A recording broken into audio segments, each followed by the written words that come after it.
Hello everyone, welcome to AT Star the super learning platform. I'm Suryabhan Singh Rajput और आज के session में हम डिस्कशन करने वाले हैं करंट इलेक्ट्रिसिटी एंड कैपेसिटेंस के बारे में। तो हालांकि एग्जाम बहुत नजदीक आ गया है और ये चैप्टर है स्पेसिफिकली एक अच्छा खासा इंपॉर्टेंस रखता है बेटा। आप कोई भी अंडर ग्रेजुएट प्रोग्राम के लिए अगर एनरोल करते हो, अगर साइंस से हो तो क्लियर है क्या, तो ये बहुत अच्छा खासा वेटेज रखता है। तो इस चैप्टर को थोड़ा सीरियसली ले, बहुत आसान chapter, it's no big deal to deal with the problems, alright. पर आपको कंसेप्ट सारे आने चाहिए। कंसेप्ट आपके साथ समस्या देते हैं तो आपको दिक्कत हो सकती है, तो make sure you just understand this whole class effectively. कोई भी गलती ना करें, बहुत अच्छे से समझने की कोशिश करें। ऑलराइट एवरीवन, ऑलराइट ही राइट सर। चलिए आप हम मिलके शुरू करते हैं करंट इलेक्ट्रिसिटी एंड कैपेसिटेंस के बारे में। नाउ तो भाई करंट क्या होता है आपको बहुत अच्छे से पता होगा sir, it is nothing but flow of charges. Alright everyone, alright. तो इस कई चीजें अपन डिफाइन करेंगे, करंट देखेंगे, करंट डेंसिटी देखेंगे, उसके बाद हम पता करेंगे कि इनके बीच में रिलेशन क्या होता है, मोबिलिटी क्या होती है, कई सारी चीजें हैं। मैं आपको एक फॉर्मूले में इन शॉर्ट लिख के दिखा देता हूं और आपको इनका सोर्स बता देता हूं कि भैया ये सब चीजें कैसे कैसे आती हैं। चलिए लेट्स बिगिन। सबसे इंपॉर्टेंट बात तो यह है कि जो करंट होता है, ठीक है, वो किस वजह से प्रोड्यूस होता है बेटा? वो कंडक्टर्स के अंदर फ्री इलेक्ट्रॉन्स के मूवमेंट की वजह से प्रोड्यूस होता है। और आपको ये बात पता होनी चाहिए क्या बेटा, कि जो आई होता है वो D Q by D T होता है, जहां पे क्यू क्या है बेटा? कंडक्टर्स के अंदर के free electrons due to motion of free electrons in conductors.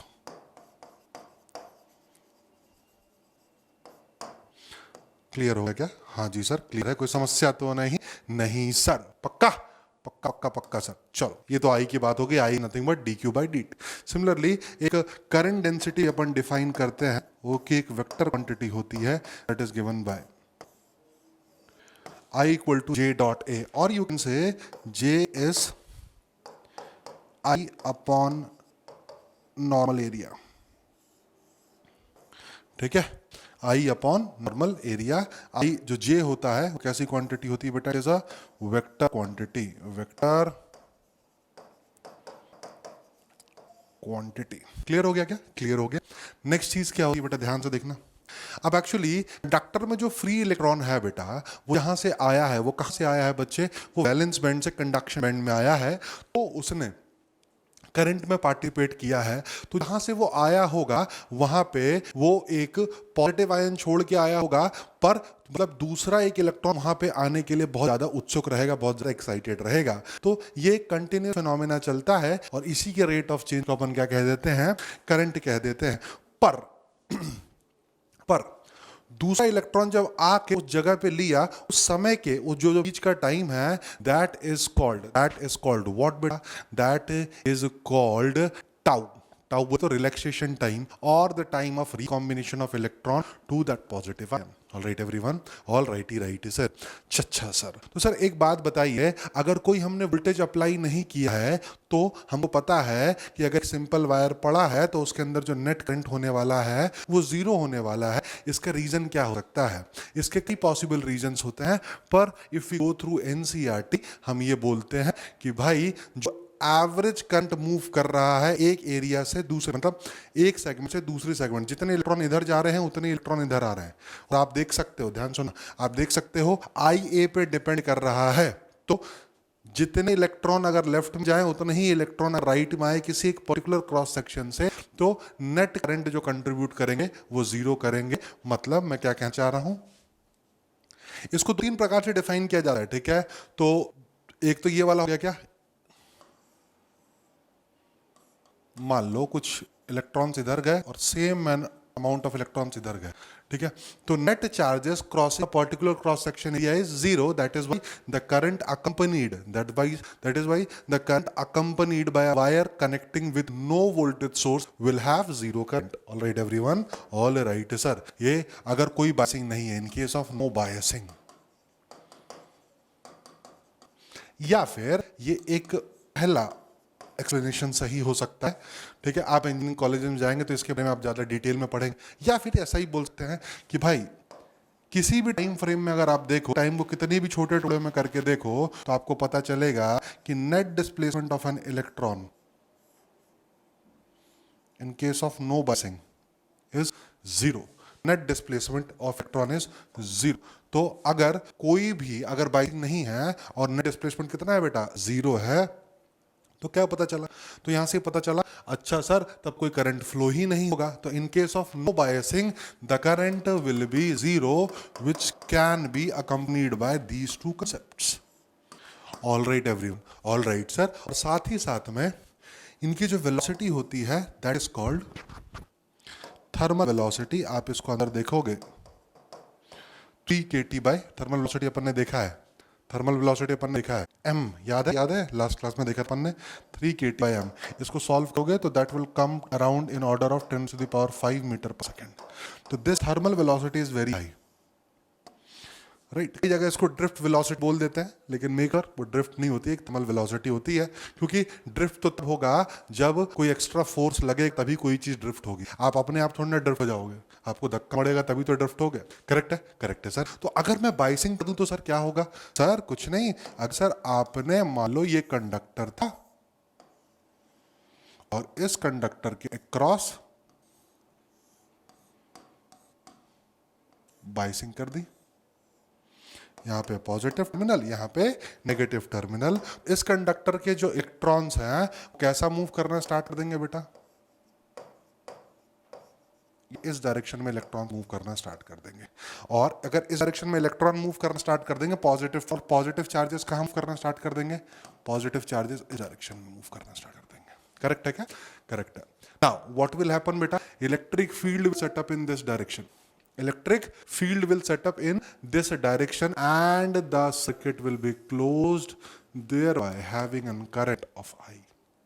ठीक है, याद रखना इलेक्ट्रिक फील्ड के अपोजिट डायरेक्शन में नेगेटिव चार्ज पार्टिकल ट्रेवल करता है और positive charge particle electric field की डायरेक्शन में ट्रेवल करता है। तो ये पॉइंट आपको बहुत अच्छे से क्लियर होगा।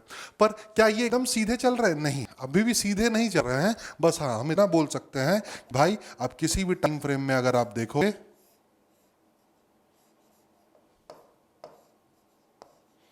इलेक्ट्रॉन थोड़ा सा आगे चला होगा, ठीक है। एंड दिस वेलोसिटी है ना, अब ये जो इफेक्टिव वेलोसिटी है this is called drift velocity.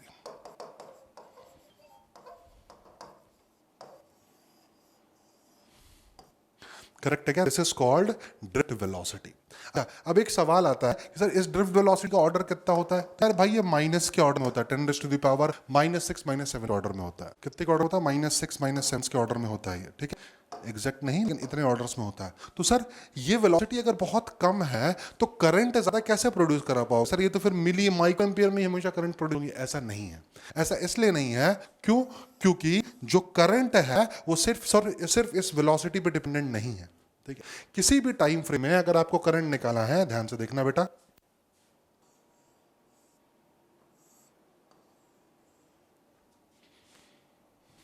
तो आप एक पर्टिकुलर क्रॉस सेक्शन एरिया पे बैठ गए, आप बैठे और आपने देखा जितने नंबर ऑफ इलेक्ट्रॉन्स इधर की तरफ जा रहे थे, जितने नंबर ऑफ इलेक्ट्रॉन्स इधर की तरफ जा रहे थे पर यूनिट टाइम जो होगा वो करंट होगा। करेक्ट कि नहीं, बिल्कुल सही सर। तो आप क्या बोलोगे, ध्यान से आप क्या बोलोगे, जो करंट होता है सर होता है NEA/VD,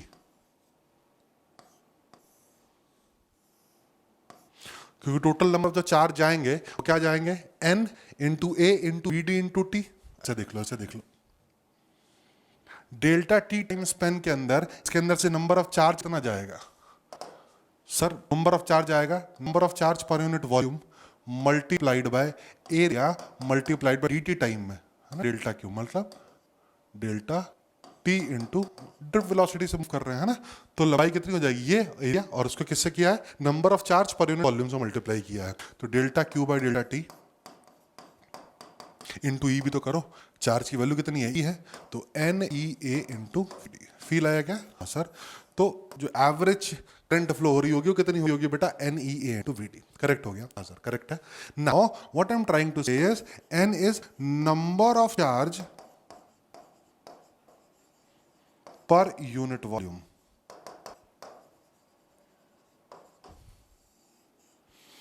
इसकी क्वांटिटी बहुत ज्यादा होती है। इसकी क्वांटिटी क्या होती है बेटा? बहुत ज्यादा होती है, मतलब बहुत बहुत, मतलब 10⁻20 18 के ऑर्डर्स का होता है, ठीक है, देखना है आपको ना।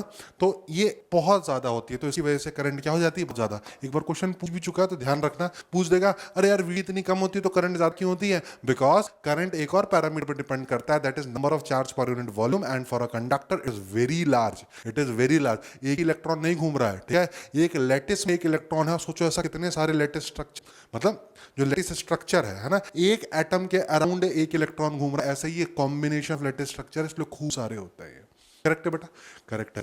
तो आप याद रखेंगे I equal to n e A v d, right right sir. J is equals to क्या हो जाएगा सर? सर J तो हो जाएगा एन ई इंटू वी डी, क्योंकि आपको A से डिवाइड करना है।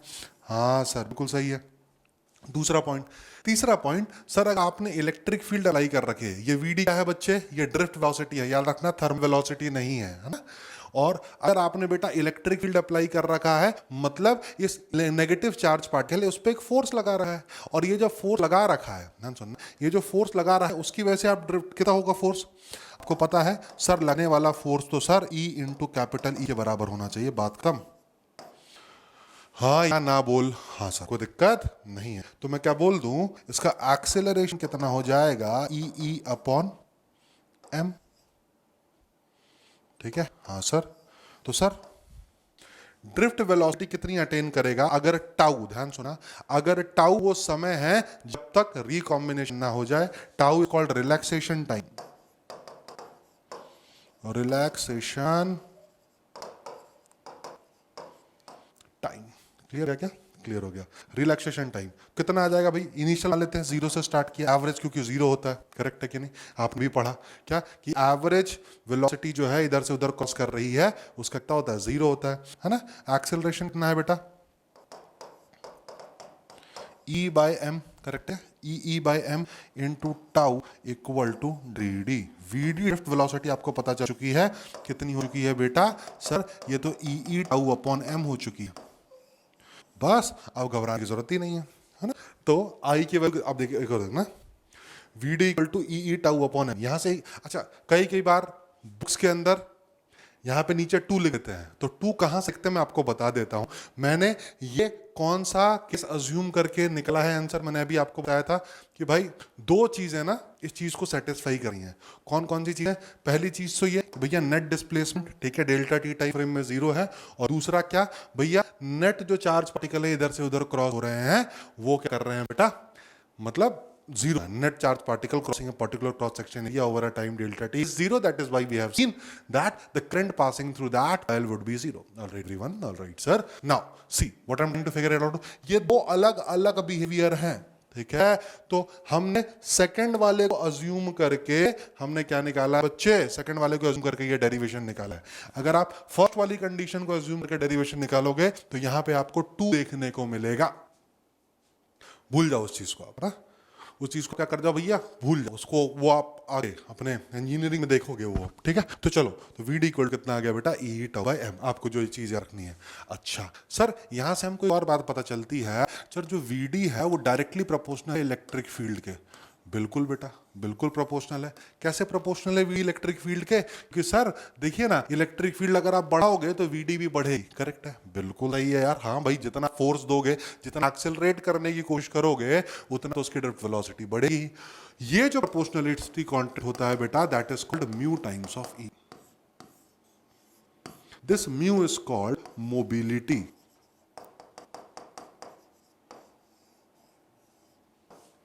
This mu is called mobility. अब ध्यान से देखना बेटा, वीडी वैल्यू कितनी आ गई? V D turns out be mu into E. Compare करोगे तो म्यू की वैल्यू कितनी है अच्छे? म्यू की वैल्यू है ई टाउ अपॉन एम।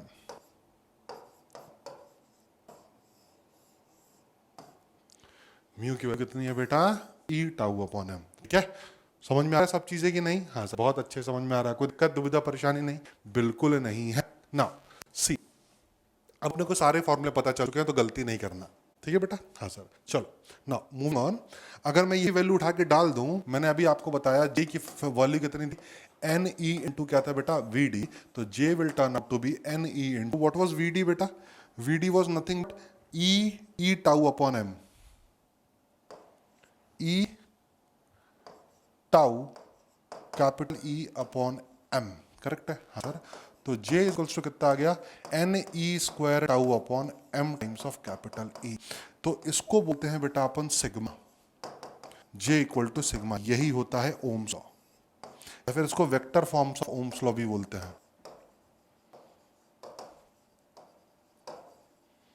करेक्ट है क्या, बिल्कुल के जाना खटाखट खटाखट है ना।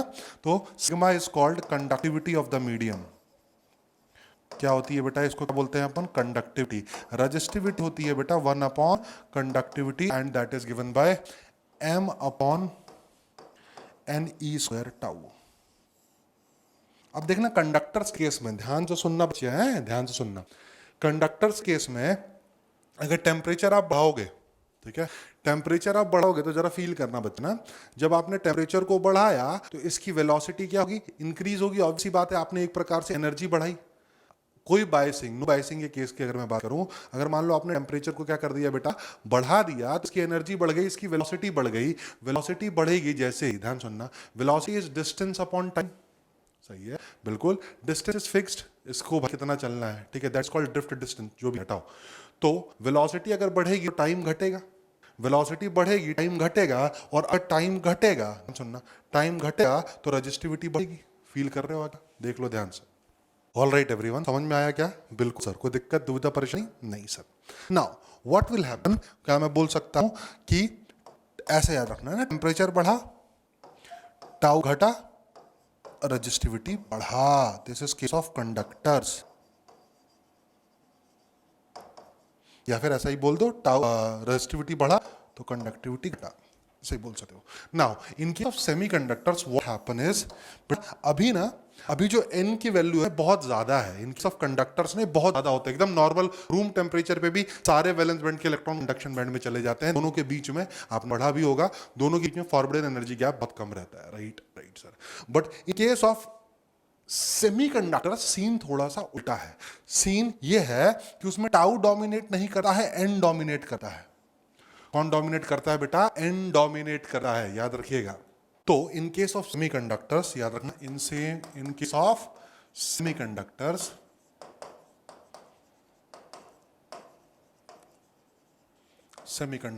N dominates over tau. तो क्यों, जो number of free electrons per unit volume है, they get increases as temperature, क्या होता है, इंक्रीज होता है, ठीक है। ये ज्यादा डिपेंडेंट होता है, पावर 3/2 होता है, that's a different thing, semiconductors में देखेंगे। n is increases as t increases, that is why the resistivity decreases. तो याद रखना, इन केस ऑफ सेमीकंडक्टर्स, है ना, रजिस्टिविटी जो होती है बच्चे, वो क्या होती है, डिक्रीज होती है, टेम्परेचर बढ़ता है। पर इन case of conductor resistivity increase होती है अगर टेम्परेचर इंक्रीज होता है। क्लियर हो गया क्या, फील आनी चाहिए। तो ये तो हो गया, एक सेगमेंट हमने कर दिया बेटा समाप्त। अब आपको कोई सवाल कैसा भी आए आपको बनाते आना चाहिए, घबराने की जरूरत नहीं है। कंसेप्ट को रिट्रीव करते आना चाहिए, जो भी चीज सिखाई आपको बहुत अच्छे से बनना चाहिए, कट्टे छोटे। चलो आगे चलते हैं, that's called colour coding of resistance, it is called colour coding of resistance.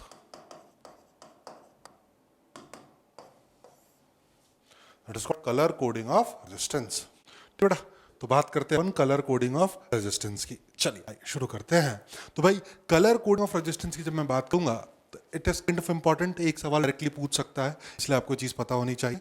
मैं उस बहुत तरीके से बहुत छोटा कर समझाने की कोशिश करूंगा आपको, ताकि आपको हमेशा याद रहे। तो हम कभी भी याद रखना, सबसे पहले 120 याद रखना, डिजिट 1 डिजिट 2 मल्टीप्लायर और टॉलरेंस, ठीक है।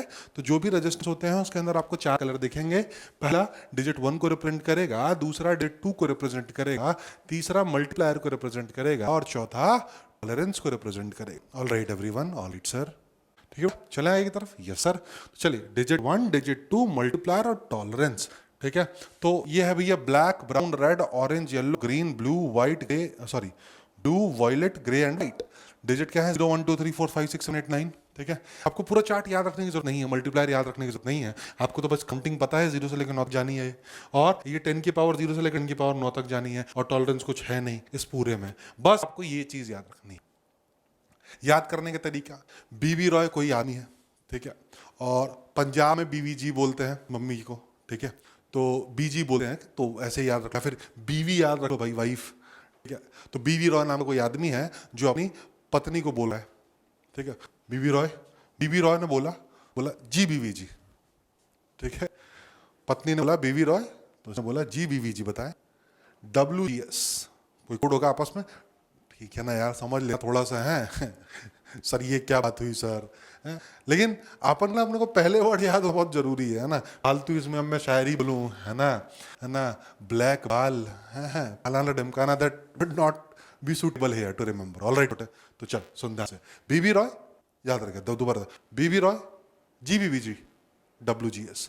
GS भी याद रखने की जरूरत ही नहीं है, आपको पता है टॉलरेंस सिर्फ गोल्ड सिल्वर वाइट याद रखनी है। GBVG W याद रख लो, BB Roy GBVG W gold silver, खत्म कहानी, मैटर क्लोज। चलिए आइए तो देखते हैं, गोल्ड है, ये सिल्वर, ये 10⁻⁻1 10⁻⁻ मल्टीप्लायर होता है, टॉलरेंस 5 से 10% होती है। तो मैंने यहाँ की एग्जांपल लिख रखा है बेटा, आप इस एग्जांपल की जरा वैल्यू बताओ कितनी होगी इसकी रेजिस्टेंस की। तो सर खटाक लिखेंगे अपन। सर सबसे पहला कलर जो आपने बना रखा है वो येलो बना रखा है, तो येलो का मल्टीप्लायर कितना है छोटे, देख ले ध्यान से, सर 4 है पहले डिजिट। सर दूसरा आपने बना रखा है कौन सा, ग्रीन, ग्रीन का मल्टीप्लायर कितना है सर 5 है, ठीक है, सॉरी डिजिट 2 है ना, डिजिट 2 कितना हो गया 5 मल्टीप्लाइड बाय। सर आपने बना रखा है ब्लू, ब्लू का जो मल्टीप्लायर है वो 10⁻⁻ क्या है 6, करेक्ट है। सर उसके बाद आप बना रखा है गोल्ड, तो सर जो गोल्ड है वो तो उसका टॉलरेंस कितना है बेटा, ±5%। I think we are done here, clear हो गया क्या, सब याद रहेगा तरीका, कोई भी घबराने की जरूरत नहीं है, this you should know all the time, alright everyone, alright ही राइट।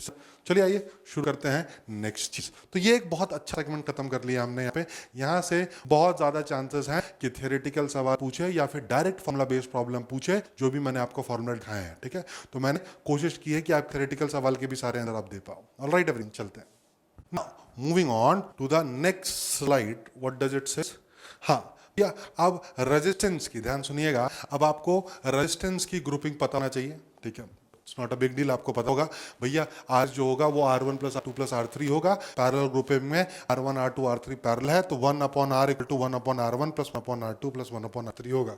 पर आई वुड स्टिल रिकमेंड कि भाई आप इस चीज को जरूर फॉलो करें। देखें ध्यान से, क्या अगर दो रेजिस्टेंसेस आपस में कैसे लगे हुए हैं बच्चे, पैरेलल में लगे हुए हैं, कैसे लगे हैं बेटा, पैरेलल में लगे हुए हैं, तो in spite of solving it like R1/R1 + 1/R2 you can already right जो नेट इक्विवेलेंट होगा that would be R1 R2 upon R1 + R2 होगा, ठीक है, बिल्कुल सही सर। और याद रखें सीरीज के अंदर करंट सेम रहती है, क्या सेम रहती है बच्चे, करंट सेम,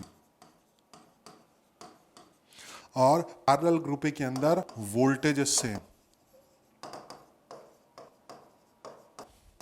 ओके छोटे, कोई समस्या तो नहीं यहाँ तक, अरे नहीं सर कोई समस्या थोड़ी ना होगी सर, कैसी बात कर रहे हो गुरु, हाँ अभी फालतू के इलस्ट्रेशन है, आप खुद भी कर सकते हो, ऑलराइट। बहुत बोलने लगती है लेक्सा बीच में, मना किया तुमको मत बोला कर, जबरन बोलने लगती हो, ठीक है। आइए शुरू करते हैं आगे, इससे पहले कुछ प्रॉब्लम्स देखते हैं हम, ठीक है, इस पे कुछ प्रॉब्लम्स देखते हैं। चलिए तो ये तो भाई बहुत छोटी छोटी चीज हो गई सर, सीरीज और पैरेलल अपन देख के निकाल सकते हैं, कर लेते हैं। अब इसमें कई प्रकार की कैटेगरी आती है, सबसे पहली कैटेगरी जो आती है वो आती है सिमेट्रिक सर्किट्स की। आप यही चीज यहाँ ध्यान रखें, कैपेसिटर में सेम चीज जाने वाली है, क्या बेटा, किसकी आती है, सिमेट्रिक सर्किट्स की, ठीक है। दूसरा आता है कॉमन पोटेंशियल का,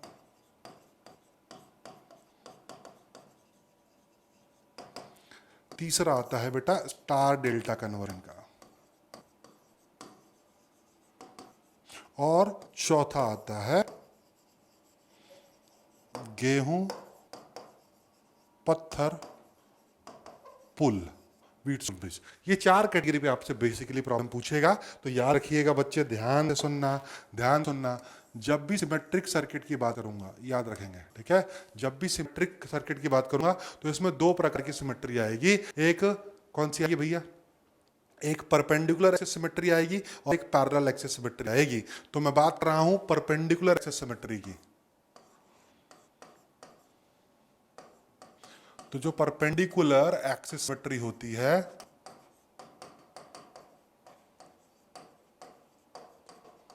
उसके अंदर आप क्या करेंगे, ध्यान सुनना, जो परपेंडिकुलर एक्सिस सिमेट्री होती है बच्चे, उसके अंदर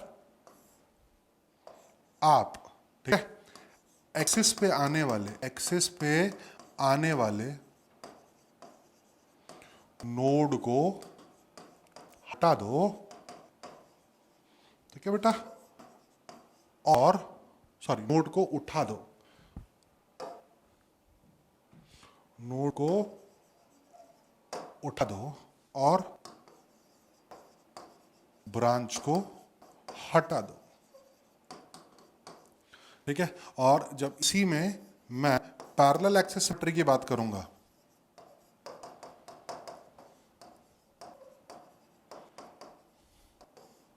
इसकी जरूरत पड़ेगी नहीं, करने की जरूरत ही नहीं है, इसको लाना भी नहीं, ठीक है, खाना कंफ्यूज करेगा बट स्टिल, ठीक है। पैरेलल एक्सिस सिमेट्री की बात करें तो यू कैन फोल्ड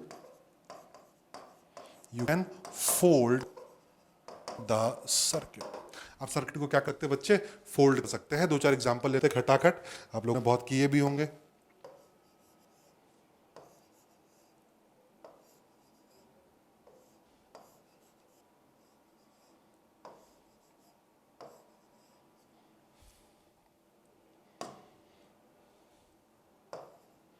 ये ए है, ये बी है, सबका रेजिस्टेंस आर है छोटे, सबका रेजिस्टेंस क्या है बेटा, आर है, ठीक है। आप ए और बी के बीच में इक्विवेलेंट रेजिस्टेंस पता करना है, ध्यान सुनना। अच्छा सर पता करना है, कोई दिक्कत नहीं है सर। ये बीच बीच से अगर देखें तो सिमेट्रिक है, जितना इधर रेजिस्टेंस दिख रहा है उतना उधर रेजिस्टेंस दिख रहा है, मतलब इसको सर तोड़ सकते हो, मतलब ऐसा हो सकता था क्या, मैं R/2 और R/2 दोनों सीरीज में क्या बनाते हैं बेटा, आर बनाते हैं। अच्छा तो सर ने क्या बताया है, सर ने बताया परपेंडिकुलर एक्सिस सिमेट्री हो तो एक्सिस पे आने वाले नोड को उठा दो, अच्छा, और ब्रांच को हटा दो। तो इसमें कोई ब्रांच नहीं है क्या एक्सिस पे, नहीं, नोड आ रही है सर, तो इस नोड को सर क्या करना, चुपचाप बस उठा देना, तो कुछ ऐसा बना दो, ठीक है। ये नोड उठ गया है ना, नोड हटा नहीं, नोड को सिर्फ उठाना है। तो आर और आर वापस में सीरीज में कितने हो गए, 2R पैरेलल आर, ठीक है। तो आंसर कितना हो जाएगा, आर प्लस आर प्लस, है ना, ये पूरा का कॉम्बिनेशन 2R पैरेलल आर, ठीक है। और ये पूरा कॉम्बिनेशन 2R के साथ सीरीज में, सॉरी पैरेलल में। So this is the way और this is the trick that you must be following it, ठीक है। कर लोगे आप, अगर कैसा भी सवाल दे दे आप, मान लो अगर ऐसा सवाल कर देते हैं,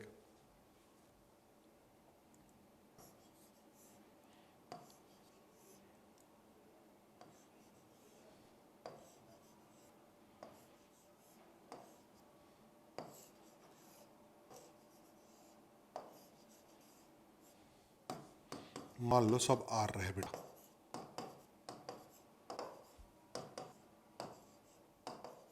क्लियर है क्या, और आपसे पूछ दे आर या सी, ठीक है, आप समझते जाना, ठीक है, सब एक चीज है।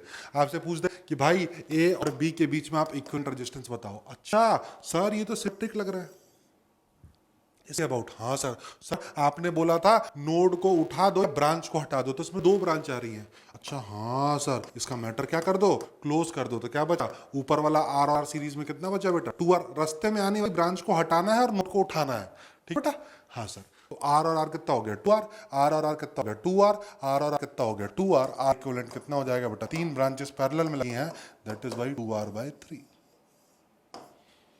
फिर इन राइट छोटे, हाँ सर आगे चलते हैं, बिल्कुल सर। कॉमन पोटेंशियल मेथड की बात करता हूं मैं, किसी बात करूं अगर मैं अब, कॉमन पोटेंशियल मेथड, तो ये कॉमन पोटेंशियल मेथड करता क्या है, बोलता क्या है, कहता क्या है, तो बोलता है, कौन बोलता है, तो वो बोलता है कि कॉमन पोटेंशियल मेथड में क्या होता है, जो सेम वायर से कनेक्टेड पॉइंट है वो सब सेम पोटेंशियल पे होते हैं, सेम वायर से कनेक्टेड पॉइंट, सेम वायर से कनेक्टेड पॉइंट्स कॉमन पोटेंशियल पे होते हैं, याद रखेंगे आप, हाँ सर। तो फॉर एग्जांपल फटाक से एक क्वेश्चन करते हैं अपन, मान लो ऐसे खूब सारे रेजिस्टेंस लगे थे बेटा,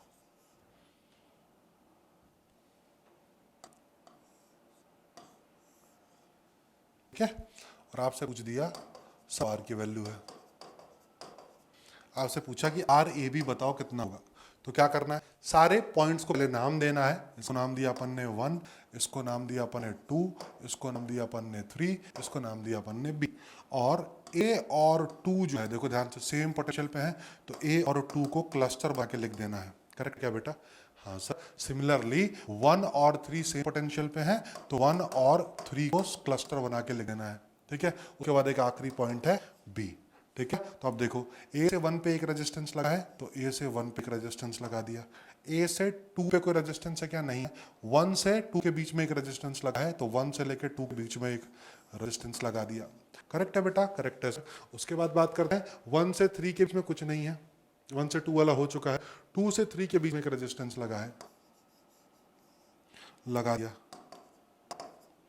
3 से B के बीच में 2 रेजिस्टेंस लगे हैं, मतलब दोनों सीरीज में है, तो 2R। तो आंसर कितना हो जाएगा बेटा? ये तीनों पैरेलल हैं, तो R/3 प्लस 2R, 3 दूनी 6 1, 7R/3। ठीक है। आई होप आपको बहुत अच्छे समझ में आओ ये वाला मेथड भी। तीसरा मेथड कौन सा देखा था अपन ने? Star and delta. This is the most important method, ध्यान देखिएगा। स्टार एंड डेल्टा मेथड, जब आपको कुछ समझ ना आए,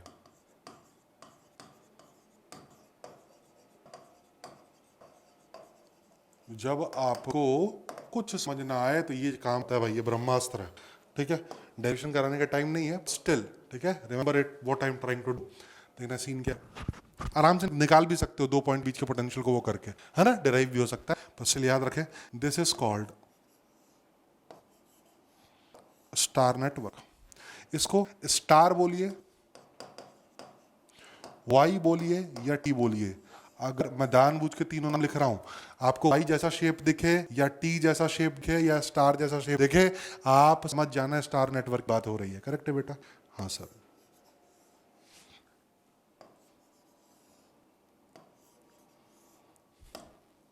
let's suppose this is point A, this is point B and this is point C. Correct है क्या बेटा? बिल्कुल सही। इस रेजिस्टेंस का नाम दिया मैंने RAB, इस रेजिस्टेंस का नाम दिया मैंने RAC, इस रेजिस्टेंस का नाम दिया मैंने RBC। Crush course. ठीक है। ये है जो रेजिस्टेंस ए के साथ जो अटैच है, इसको नाम दिया RA, जो बी के साथ अटैच है उसको नाम दिया RB, इसको नाम दिया RC। सबसे पहले देखते हैं अपन स्टार टू डेल्टा। सबसे पहले क्या देखते हैं बच्चे? Star to delta. जैसे मैं लिख रहा हूं वैसे ही आप याद करेंगे, बहुत आसानी से याद हो जाएगा। ध्यान से देखना कैसे। ठीक है। स्टार मालूम है, आपको डेल्टा चाहिए है। ठीक है। तो याद रखना, आपको अगर RAC चाहिए है बच्चे, तो RAC के अपोजिट है बेटा RB। बस याद रखना, अपोजिट है इसलिए डेनोमिनेटर में देखना ध्यान से। RAC के अपोजिट क्या है बेटा? RB। करेक्ट। RAC के अपोजिट, अपोजिट है इसलिए डेनोमिनेटर में, अपोजिट है इसलिए डेनोमिनेटर में। ठीक है। बाकी ऊपर क्या आ जाएगा बेटा? ऊपर कुछ नहीं, ऊपर आ जाएगा RARB प्लस RARC, सारे कॉम्बिनेशन प्लस RBRC। याद रहेगा क्या मेरे भाई?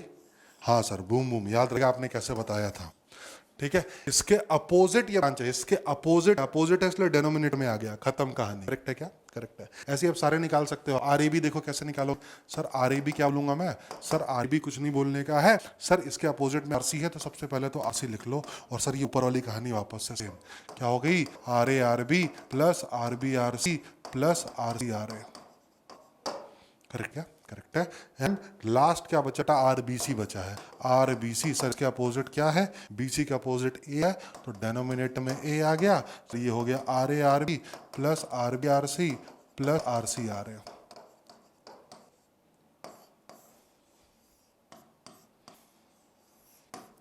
चमका क्या छोटे भाई? चमका? हाँ चमक गया, चमक गया, चमक गया।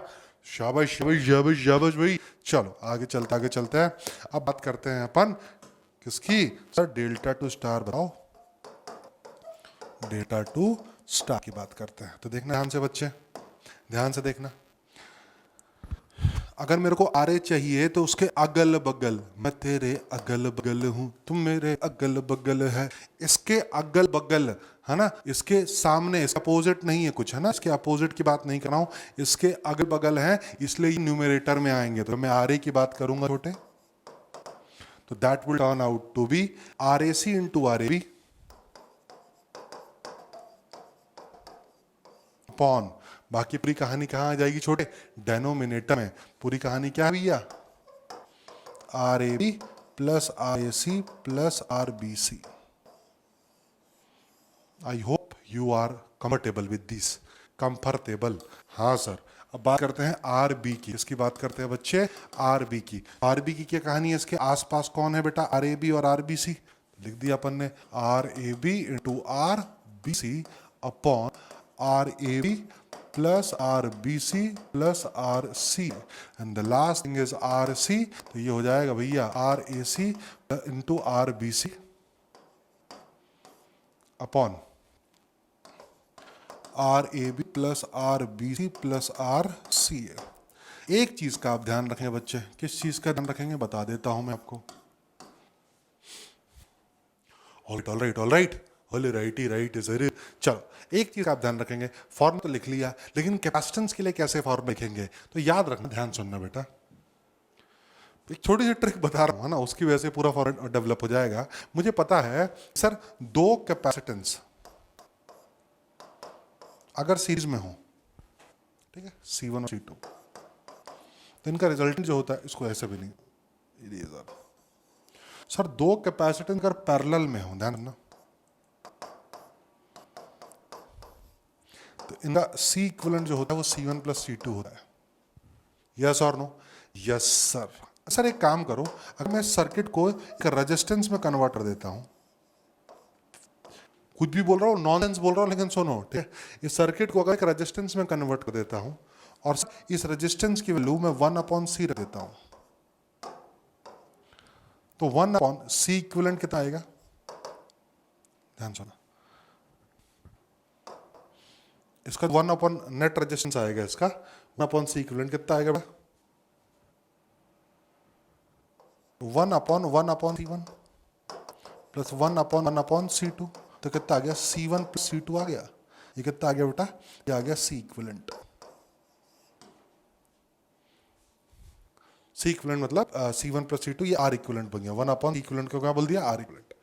अच्छा, मतलब सर आप ये बोल रहे हो कि सर जो सीरीज में रेजिस्टेंस देता है वो पैरेलल कैपेसिटेंस देता है। करेक्ट, पहली बात तो पॉइंट एकदम क्लियर। हिट मारी। अच्छा सर, या फिर आप ये हमें बताने की कोशिश कर रहे हो कि सर सीरीज में जो कैपेसिटेंस होता है, अगर उसको पैरेलल रेजिस्टेंस के इक्विवेलेंट लिख दिया जाए, मतलब रेसिप्रोकल करके लिख के सॉल्व किया जाए, तो वो तो भी वैल्यू सही देगा। सेम वही चीज रेजिस्टेंस के केस में। हाँ सर, बिल्कुल सही, बिल्कुल ही सही बात है। मतलब कुल मिलकर सर, ये जो सर्किट लिखा है, इसको सबको 1 में कर दूंगा, मेरे को तो कैपेसिटेंस के लिए मिल जाएंगे चीजें। हाँ सर, बात तो सही है। मान लो अगर मुझे ये भी चाहिए, ठीक, तो इस ये जो सीरीज का रेजिस्टेंस पैरेलल में कैपेसिटेंस देता है, तो मैं क्या ऐसा बोल सकता था, यार भाई 1/CAB जो होगा, सर पूरी वही चीज लिखो, बस इसको 1 लिख दो। ये हो जाएगा 1/CA into 1/CB plus 1/CC into 1/CB plus 1/CA into 1/CC upon, हाँ सर, 1/CC। कैन आई से दिस और not? Yes, sir, you can definitely say it. And same goes with this second formula also, है ना? तो 1/CCB equal to 1/CAB into 1/CBC upon 1/CAB plus 1/CBC plus 1/CCA. That you must remember. होगी कहानी खत्म, यहाँ तक होगी कहानी खत्म।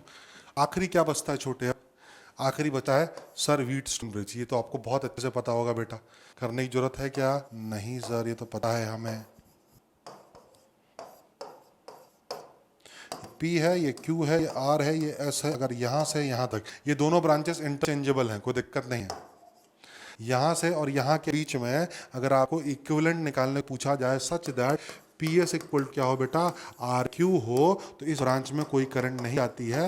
It will behave like an open circuit and the answer will be PQ parallel RS। पता है कि नहीं? बहुत अच्छे से पता है सर, कोई समस्या नहीं है यहाँ तक। ठीक ठीक ठीक है। मतलब जहां कोई भी चीज काम ना कर बच्चे, वहां पे स्टार डेल्टा बिल्कुल काम करेगा। कंफर्म है क्या? कंफर्म है सर। और इट्स वेरी इजी है ना। आपको ऐसा लग रहा होगा कि कॉम्प्लेक्स, कुछ कॉम्प्लेक्स नहीं है। आपको बस वैल्यू जब निकालोगे खट खट निकलेगी। फॉर एग्जांपल एक छोटा सा क्वेश्चन लेते हैं, चलो।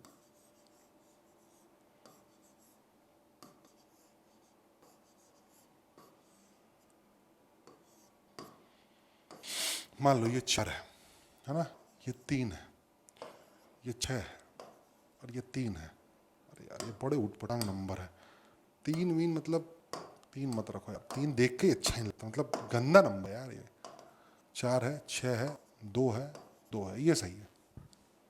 आप आर इक्विवेलेंट निकालना है, क्या करें? अच्छा सर क्या करें, ऐसा क्या कर लें जीवन में? Okay sorry sorry sorry sorry, कैसे करें सॉर?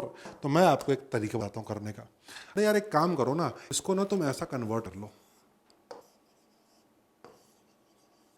तो ये दोनों पैरेलल हो जाएंगे, ये दोनों पैरेलल हो जाएंगे और ये पूरा कॉम्बिनेशन, देखना ध्यान दे, ये पैरेलल ये पैरेलल, ये पूरा कॉम्बिनेशन इसके साथ पैरेलल हो जाएगा। आप बात कह दिए हो सर। हाँ यार सर बात तो ही कर देते हो यार आप कभी कभार। बस ये वाला जो पॉइंट है छोटे, ये वाला जो ब्रांच है ना छोटे, इसको क्या करेगा तू, इसके अपोजिट वाला नीचे लिख दे। 4 खत्म कहानी। 4 दूनी 8, 4 चौके 16, 4 दूनी 8, 4 चौके 16, 4 दूनी 8। मैटर तो सर आपने यही क्लोज कर दिया है। 8 8 16 32/4 सर 8 ओम। अरे माँ कसम सर ये तो 8 ओम निकाल दिया आपने। हाँ सर हाँ सर हाँ सर। इसकी अगर मैं बात करूँ तो इसके अपोजिट कितना बेटा, सॉरी इसके अपोजिट कितना बेटा 4 है, तो सर ये भी कितना हो जाएगा 8 हो जाएगा, 32/8। अच्छा सर इसकी बात करें तो इसके अपोजिट कितना है सर 2 है सर। हाँ तो ये कितना हो जाएगा 32/2, कितना हो जाएगा 16। देख ऊपर वाला तो तूने एक बार निकालना, बाकी सब में तूने यूज कर लिया उस चीज को। देख कितना इजी बन गया ये सर्किट, कैसा बन गया छोटे। अरे समझ जा, ठीक है। ये हो गया है 6, ये हो गया है 8, ये हो गया कितना छोटे 8, ये हो गया है 2 और ये कितना हो गया चले 16।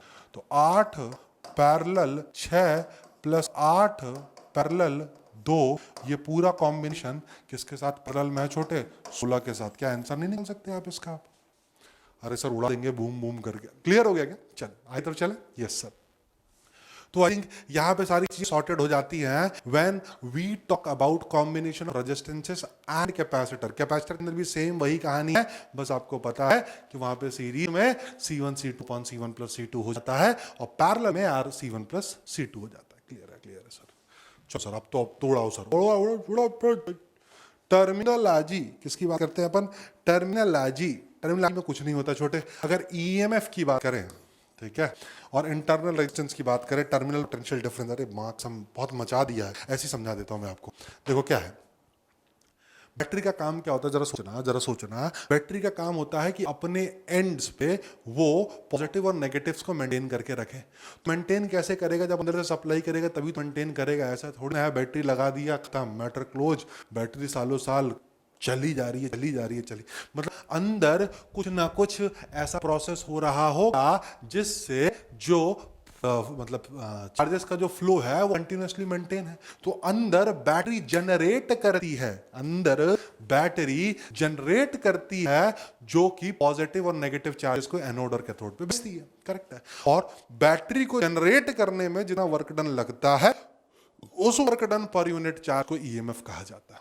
ओके सर जी अब समझ में आया, जितना उसको यहां से यहां तक पहुंचाने लगेगा वर्क डन। ठीक है। अच्छा मतलब सर जब वो यहां से वहां पहुंचा रहा होगा तो अंदर एकदम स्मूथ, तो ये फट से बड़ा पहुंच गया, ले भाई ले एंड पे चाहिए कितना चाहिए, सबको 4 किलो निकाल के दे दो खत्म करो, ऐसा नहीं हो बेटा। उसको रेजिस्टेंस फेस करना पड़ेगा with in medium of the battery. तो जब वो जो रेजिस्टेंस, हाँ हो सकता है कुछ अच्छी बैटरीज होती है उसमें कम रेजिस्टेंस फेस करना पड़े, लेकिन कुछ रेजिस्टेंस फेस करना पड़ेगा। तो उस रेजिस्टेंस को हमने मैथमेटिकली एक नाम दे दिया, that is internal resistance of the battery.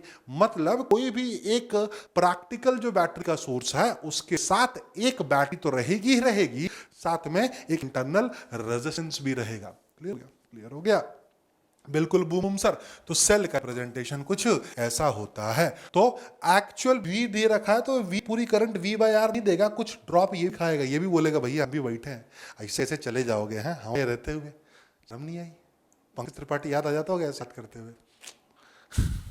चलो ओके सर। बूम क्या बूम। अगर मैं बात करता हूं ग्रुपिंग ऑफ सेल्स की सीरीज एंड पैरेलल कॉम्बिनेशन में, तो भाई आपको इन सब चीजों को याद करने में बड़ा समस्या जाता होगा। अरे क्या है सर, क्या ही नाटक है ये, मैं कसम बिल्कुल मन नहीं करता ये सब करने का। तो मत करो, घबराओ नहीं, भाई आया सब बता के जाएगा। ये बात बताओ मुझे, अगर आप टोटल करंट निकालने के लिए उत्सुक हो तो टोटल करंट के लिए सबसे पहले यार, इससे पहले ये पढ़ लो आप एक बार, एक बार ना ये यहां तक तो पढ़ लिया अपन ने सर ना, एक बार अपन केवीएल केसीएल खटाक से देख लेते हैं। ठीक है, एक बार केवीएल खटाक से देख लो, केवीएल एंड केसीएल देखते हैं खटाक से। भैया साइन कन्वेंशन खटाक से देखना, साइन कन्वेंशन भैया जी, साइन कन्वेंशन पॉजिटिव से निकला,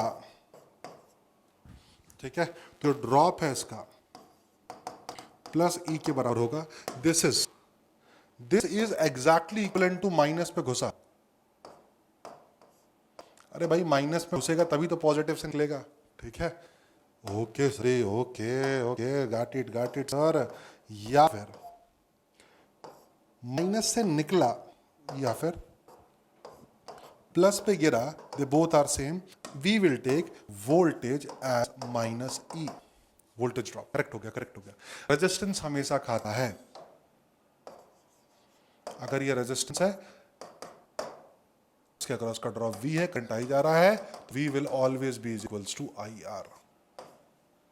इसको लिखने का तरीका क्या है बेटा, यहां का पोटेंशियल V बोला है तो यहां का क्या बोल दूं मैं, जीरो बोल दूं क्या? हाँ सर जीरो बोल दो। तो सर आपने लिखा V माइनस हमेशा खाता है minus IR equal to zero. अच्छा सर, अब मैं बात करता हूं केवीएल की। मैं केवीएल की जगह मैश एनालिसिस बोलूंगा। क्या बोलूंगा बेटा? Mesh analysis. सबसे पहले समझ लिए मैश क्या होता है, सबसे पहले समझ लो मैश क्या होता है। खाने वाला मैश नहीं है बेटा, ये है ना देखते साथ ही हुई कि यार आज तो सर दही नहीं दिया यार, ऐसा नहीं है। हाँ, मैश एनालिसिस क्या होती है बेटा, जो सर्किट्स होते हैं, सर्किट्स खूब सारे लूप के साथ मिलकर बने होते हैं, लूप्स के अंदर ब्रांचेस होती हैं और इलेक्ट्रिकल एलिमेंट्स होते हैं। Alright everyone, all right sir. Loop कोई भी एक गोल सर्कल है, जिस पॉइंट से आप घूमो उस पॉइंट से निकल के आ जाओ। फॉर एग्जाम्पल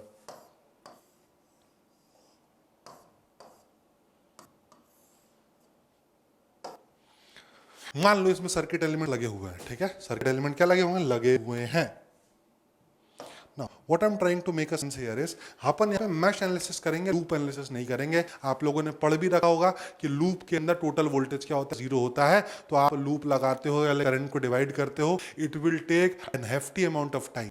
अगले 10 मिनट आप मेरे साथ बने रहें, अभी पानी वानी पी लें और जो ट्रिक बता रहे हैं उसको याद रखें, आपको बहुत आसान हो जाएगा सवाल करना भैया जी, कुछ ज्यादा। ठीक है, चलो। हाँ सर, तो अगर मैश एनालिसिस की बात करता हूं बच्चे में, तो मैश एक ऐसा लूप होता है जिसके अंदर कोई लूप नहीं होता।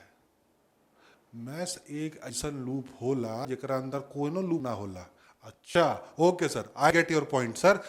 There should be no loop inside a loop. Clear है? That loop will be called as a mesh. For an example बेटा, अगर मैं इसमें बोलता नंबर ऑफ लूप्स कितने हैं, सर एक यहां भी घूम सकते हो, एक बार यहां भी घूम सकते हो, एक बार यहां भी घूम सकते हो, एक बार यहां घूम सकते हो, एक बार यहां भी घूम सकते हो सर, और साथ ही साथ में एक बार ये बड़े वाले लूप में भी घूम सकते हो। हाँ सर, एक बार ये वाले लूप में भी घूम सकते हो। हाँ सर, एक बार ये वाले लूप में भी घूम सकते हो। हाँ सर, एक बार ये वाले लूप में भी, एक बार ये वाले लूप में भी। अच्छा, तो घूम ही गए। तो 1 2 3 4 5, ठीक है बेटा। एक बड़ा वाला 6, ये वाला 7, ये वाला 8, एक बार पूरे में भी घूम सकते हो, ये वाला 9। करेक्ट है क्या? करेक्ट है क्या? एक बार ऐसा भी घूम सकते हो 10, एक बार ऐसा भी घूम सकते हो कसम से 11, एक बार कैसा घूम सकते हो, एक बार ऐसा भी घूम सकते हो 12। अरे सर, इसमें तो आपने 12 लूप निकाल दिए। बिल्कुल सही, और भी हो सकते हैं, ठीक है, आई डोंट नो, जोड़ लेना, ठीक है। लेकिन ऐसे लूप्स बहुत कम है जिसके अंदर और कोई लूप ना हो। देख के ही बोल सकते सर इसके अंदर और कोई लूप है ही नहीं, सर इसके अंदर भी और कोई लूप है ही नहीं, इसके अंदर भी और लूप। सर 1 2 3 4 5, टोटल 5 मैश हैं। 5 कितने हैं इस वाले क्वेश्चन के अंदर? 5 मैश। नो, क्या मैश लूप्स कहलाते हैं? क्या मैश लूप्स कहलाते हैं? Did you know this? बताओ।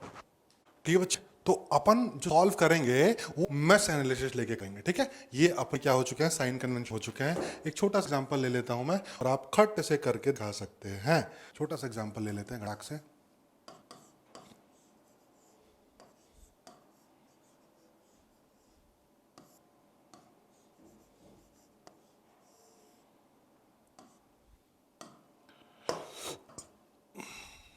मान लो ये, ठीक है बेटा सर, ये 4 वोल्ट है, ये 6 वोल्ट है, ये 10 वोल्ट है। सारे रेजिस्टेंस मान लो 2 के हैं। तो मैंने आपसे बोला है आप, ठीक है, ठीक है, चलो तो आपने को क्या करना है, मैश करंट मान लेती है, मैं इसकी मैश करंट I1 I2, देखो मैंने मैश में करंट मानी है, ठीक है। और आपको याद रखना है आप जिस लूप में है उस लूप की करंट को ज्यादा मानेंगे। सबसे पहला आप लिख लेना जिस लूप, आप क्यों लिख रहा हूं यार मैं, इतनी इतनी इज्जत तुम जिस लूप में हो उस लूप की करंट को ज्यादा मानेंगे,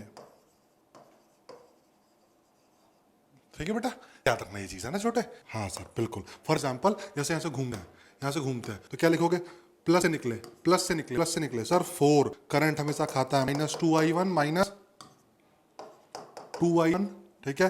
प्लस से माइनस पे गया, मतलब सुनो प्लस निकले, इसमें भी प्लस से निकले है ना, तो +6 -2 टाइम्स ऑफ, अब I1 - I2 लिखूंगी, I2 - 1, क्योंकि I1 इधर जा रहा है, I2 इधर जा रहा है। तो आप जिस लूप में हो पहले, सॉरी जिस मैश में हो आप, मतलब वो भी जिस लूप में हो उस लूप की करंट को आपको ज्यादा मानना है, तो इसलिए लिखोगे आप I1 - I2, करेक्ट है क्या बेटा, इक्वल टू 0। दूसरी इक्वेशन क्या लिखोगे बेटा, आप कैसे भी घूमे, जो मान लो ऐसे घूमे, ठीक है, प्लस पे गिरा मतलब -10, ठीक है, आगे की तरफ गए -2I2, ठीक है, इधर आए -2, इस बार क्या लिखोगे आप, I2 - I1 इक्वल टू 0। इनको लिख के आप सॉल्व कर सकते हो। एक और ट्रिक होती है, that is called matrix method, और क्रैमर्स रूल छोड़ दो, पहले आप याद रख लो, मास्टर है, डायरेक्ट को सॉल्व कर सकते हो आप। रेजिस्टेंस की खटाक मैट्रिक्स बनाए, कैसे बनाए, total resistance phased in loop 1 कितना हो जाएगा बेटा, ये 2 2 4 2 6, खत्म कहानी, ठीक है। दूसरे वाले में ये यहाँ पे है R11, यहाँ पे है R12, पहले और दूसरे का कॉमन 2, क्योंकि करंट की दिशा अपोजिट है इसलिए -2 डायरेक्टली, ठीक है। और यहाँ पे कौन सा एलिमेंट आएगा बेटा, इस वाले लूप का, तो कितना है 2 2 4 2 6, खत्म कहानी, ठीक है। ये R की वैल्यू मिल गई। V की वैल्यू निकाले करंट की डायरेक्शन में, V का मैट्रिक्स बनाए करंट की डायरेक्शन में, तो ये हो गया 4 4, हो गया 4 + 6 10, और दूसरे वाले कितना है करंट की दिशा में -10। अच्छा सर, बिल्कुल सही, बिल्कुल सही। और अगर मान लो आपको I1 करंट चाहिए बेटा, क्या चाहिए आपको, I1 करंट चाहिए, तो इस रेजिस्टेंस वाले लूप का ध्यान से सुनना, इस रेजिस्टेंस वाले लूप का जो पहला कॉलम है वो 10, -10 रिप्लेस कर दो, किस चीज को वही रखो, -2 और 6, और नीचे मॉड ऑफ R कितना आ जाएगा बताओ, ये हो जाएगा sir 60 -20 upon mod of R कितना है 36 - 4 32, आ गया answer, this is the answer, matter close. I2 निकालना था तो I2 क्या करोगे बेटा आप, ध्यान से सुनना बच्चे। I2 देखा, ये -2 इसलिए लिखा क्योंकि दोनों अपोजिट डायरेक्शन में है, दोनों सेम डायरेक्शन में अगर आप अज्यूम करते, एक को मान लो क्या कर देते आप एंटी क्लॉकवाइज, एक को क्लॉकवाइज, तो यहाँ +2 आ जाता, ठीक है। So don't worry about it. I2 की अगर मैं बात करूंगा तो इसका दूसरा कॉलम इससे प्लेस होगा, पहला ऐसा कैसे रहेगा 6 - 2, और ये क्या हो जाएगा 10 - 10 अपॉन 32, हो गया -60, और ये कितना हो जाएगा +20 अपॉन 32, ये कितना हो जाएगा -40 upon 32 ampere. This is the answer to the problem. I hope आपने ये चीज एकदम बूम रूप समझ ली हो। चले आगे तरफ। Yes sir, if I talk about KCL, किसकी बात करूं बेटा मैं, KCL की बात करूं, नोड करंट जो होती है वो क्या होती है बेटा, 0, नोड पे करंट सस्टेन नहीं कर सकती है, मतलब आने वाली करंट जाने वाली करंट के बराबर होती है। I1 I2 I3, I1 की वैल्यू जो होगी वो I2 + I3 के बराबर होगी। इसके लिए क्या करते हैं, जंक्शन पे कोई भी पोटेंशियल आप अज्यूम कर लेते हैं और उस जंक्शन पे करंट को आप क्या कर देते हैं, 0 कर देते हैं, but I will still prefer आप खड़क से जाएं और वो लगाएं, ठीक है। ये किस में काम आएगा, ये कैपेसिटर में काम आएगा, लेकिन रेजिस्टेंस वाले सर्किट में आप यही लगाएं। एक चीज और ध्यान रखें साथ ही साथ में कि भैया जो पावर होता है वो V²/R होता है किसी रेजिस्टेंस के थ्रू, या फिर I²R होता है। और अगर किसी बैटरी के थ्रू पूछा है तो E/I होता है, याद रखना। क्लियर हो गया क्या, रेजिस्टेंस हमेशा पावर खाएगा, power will be always absorbed by the resistance. लेकिन अगर मान लो कोई करंट सप्लाई कर रहा है, अगर कोई करंट क्या कर रहा है बच्चे, सप्लाई कर रहा है, तो ये पावर सप्लाई करेगा, और ये अगर कोई करंट एब्जॉर्व कर रहा है, करंट डायरेक्शन देख के आप बोल सकते हो ये पावर एब्जॉर्व करेगा। तो कहीं लिखा है the power absorb by battery is this one, तो आप समझ जाना कि उसके ऊपर करंट गिर रही होगी, वो सर्किट से करंट रिट्रीव कर रहा होगा। वाइल अगर कहीं लिखा है the power supplied by battery is this one, तो आप समझ जाना कि वो कहां जा रहा होगा, ऊपर की तरफ, मतलब पॉजिटिव टर्मिनल से करंट को सप्लाई कर रहा होगा। Alright everyone, alright sir.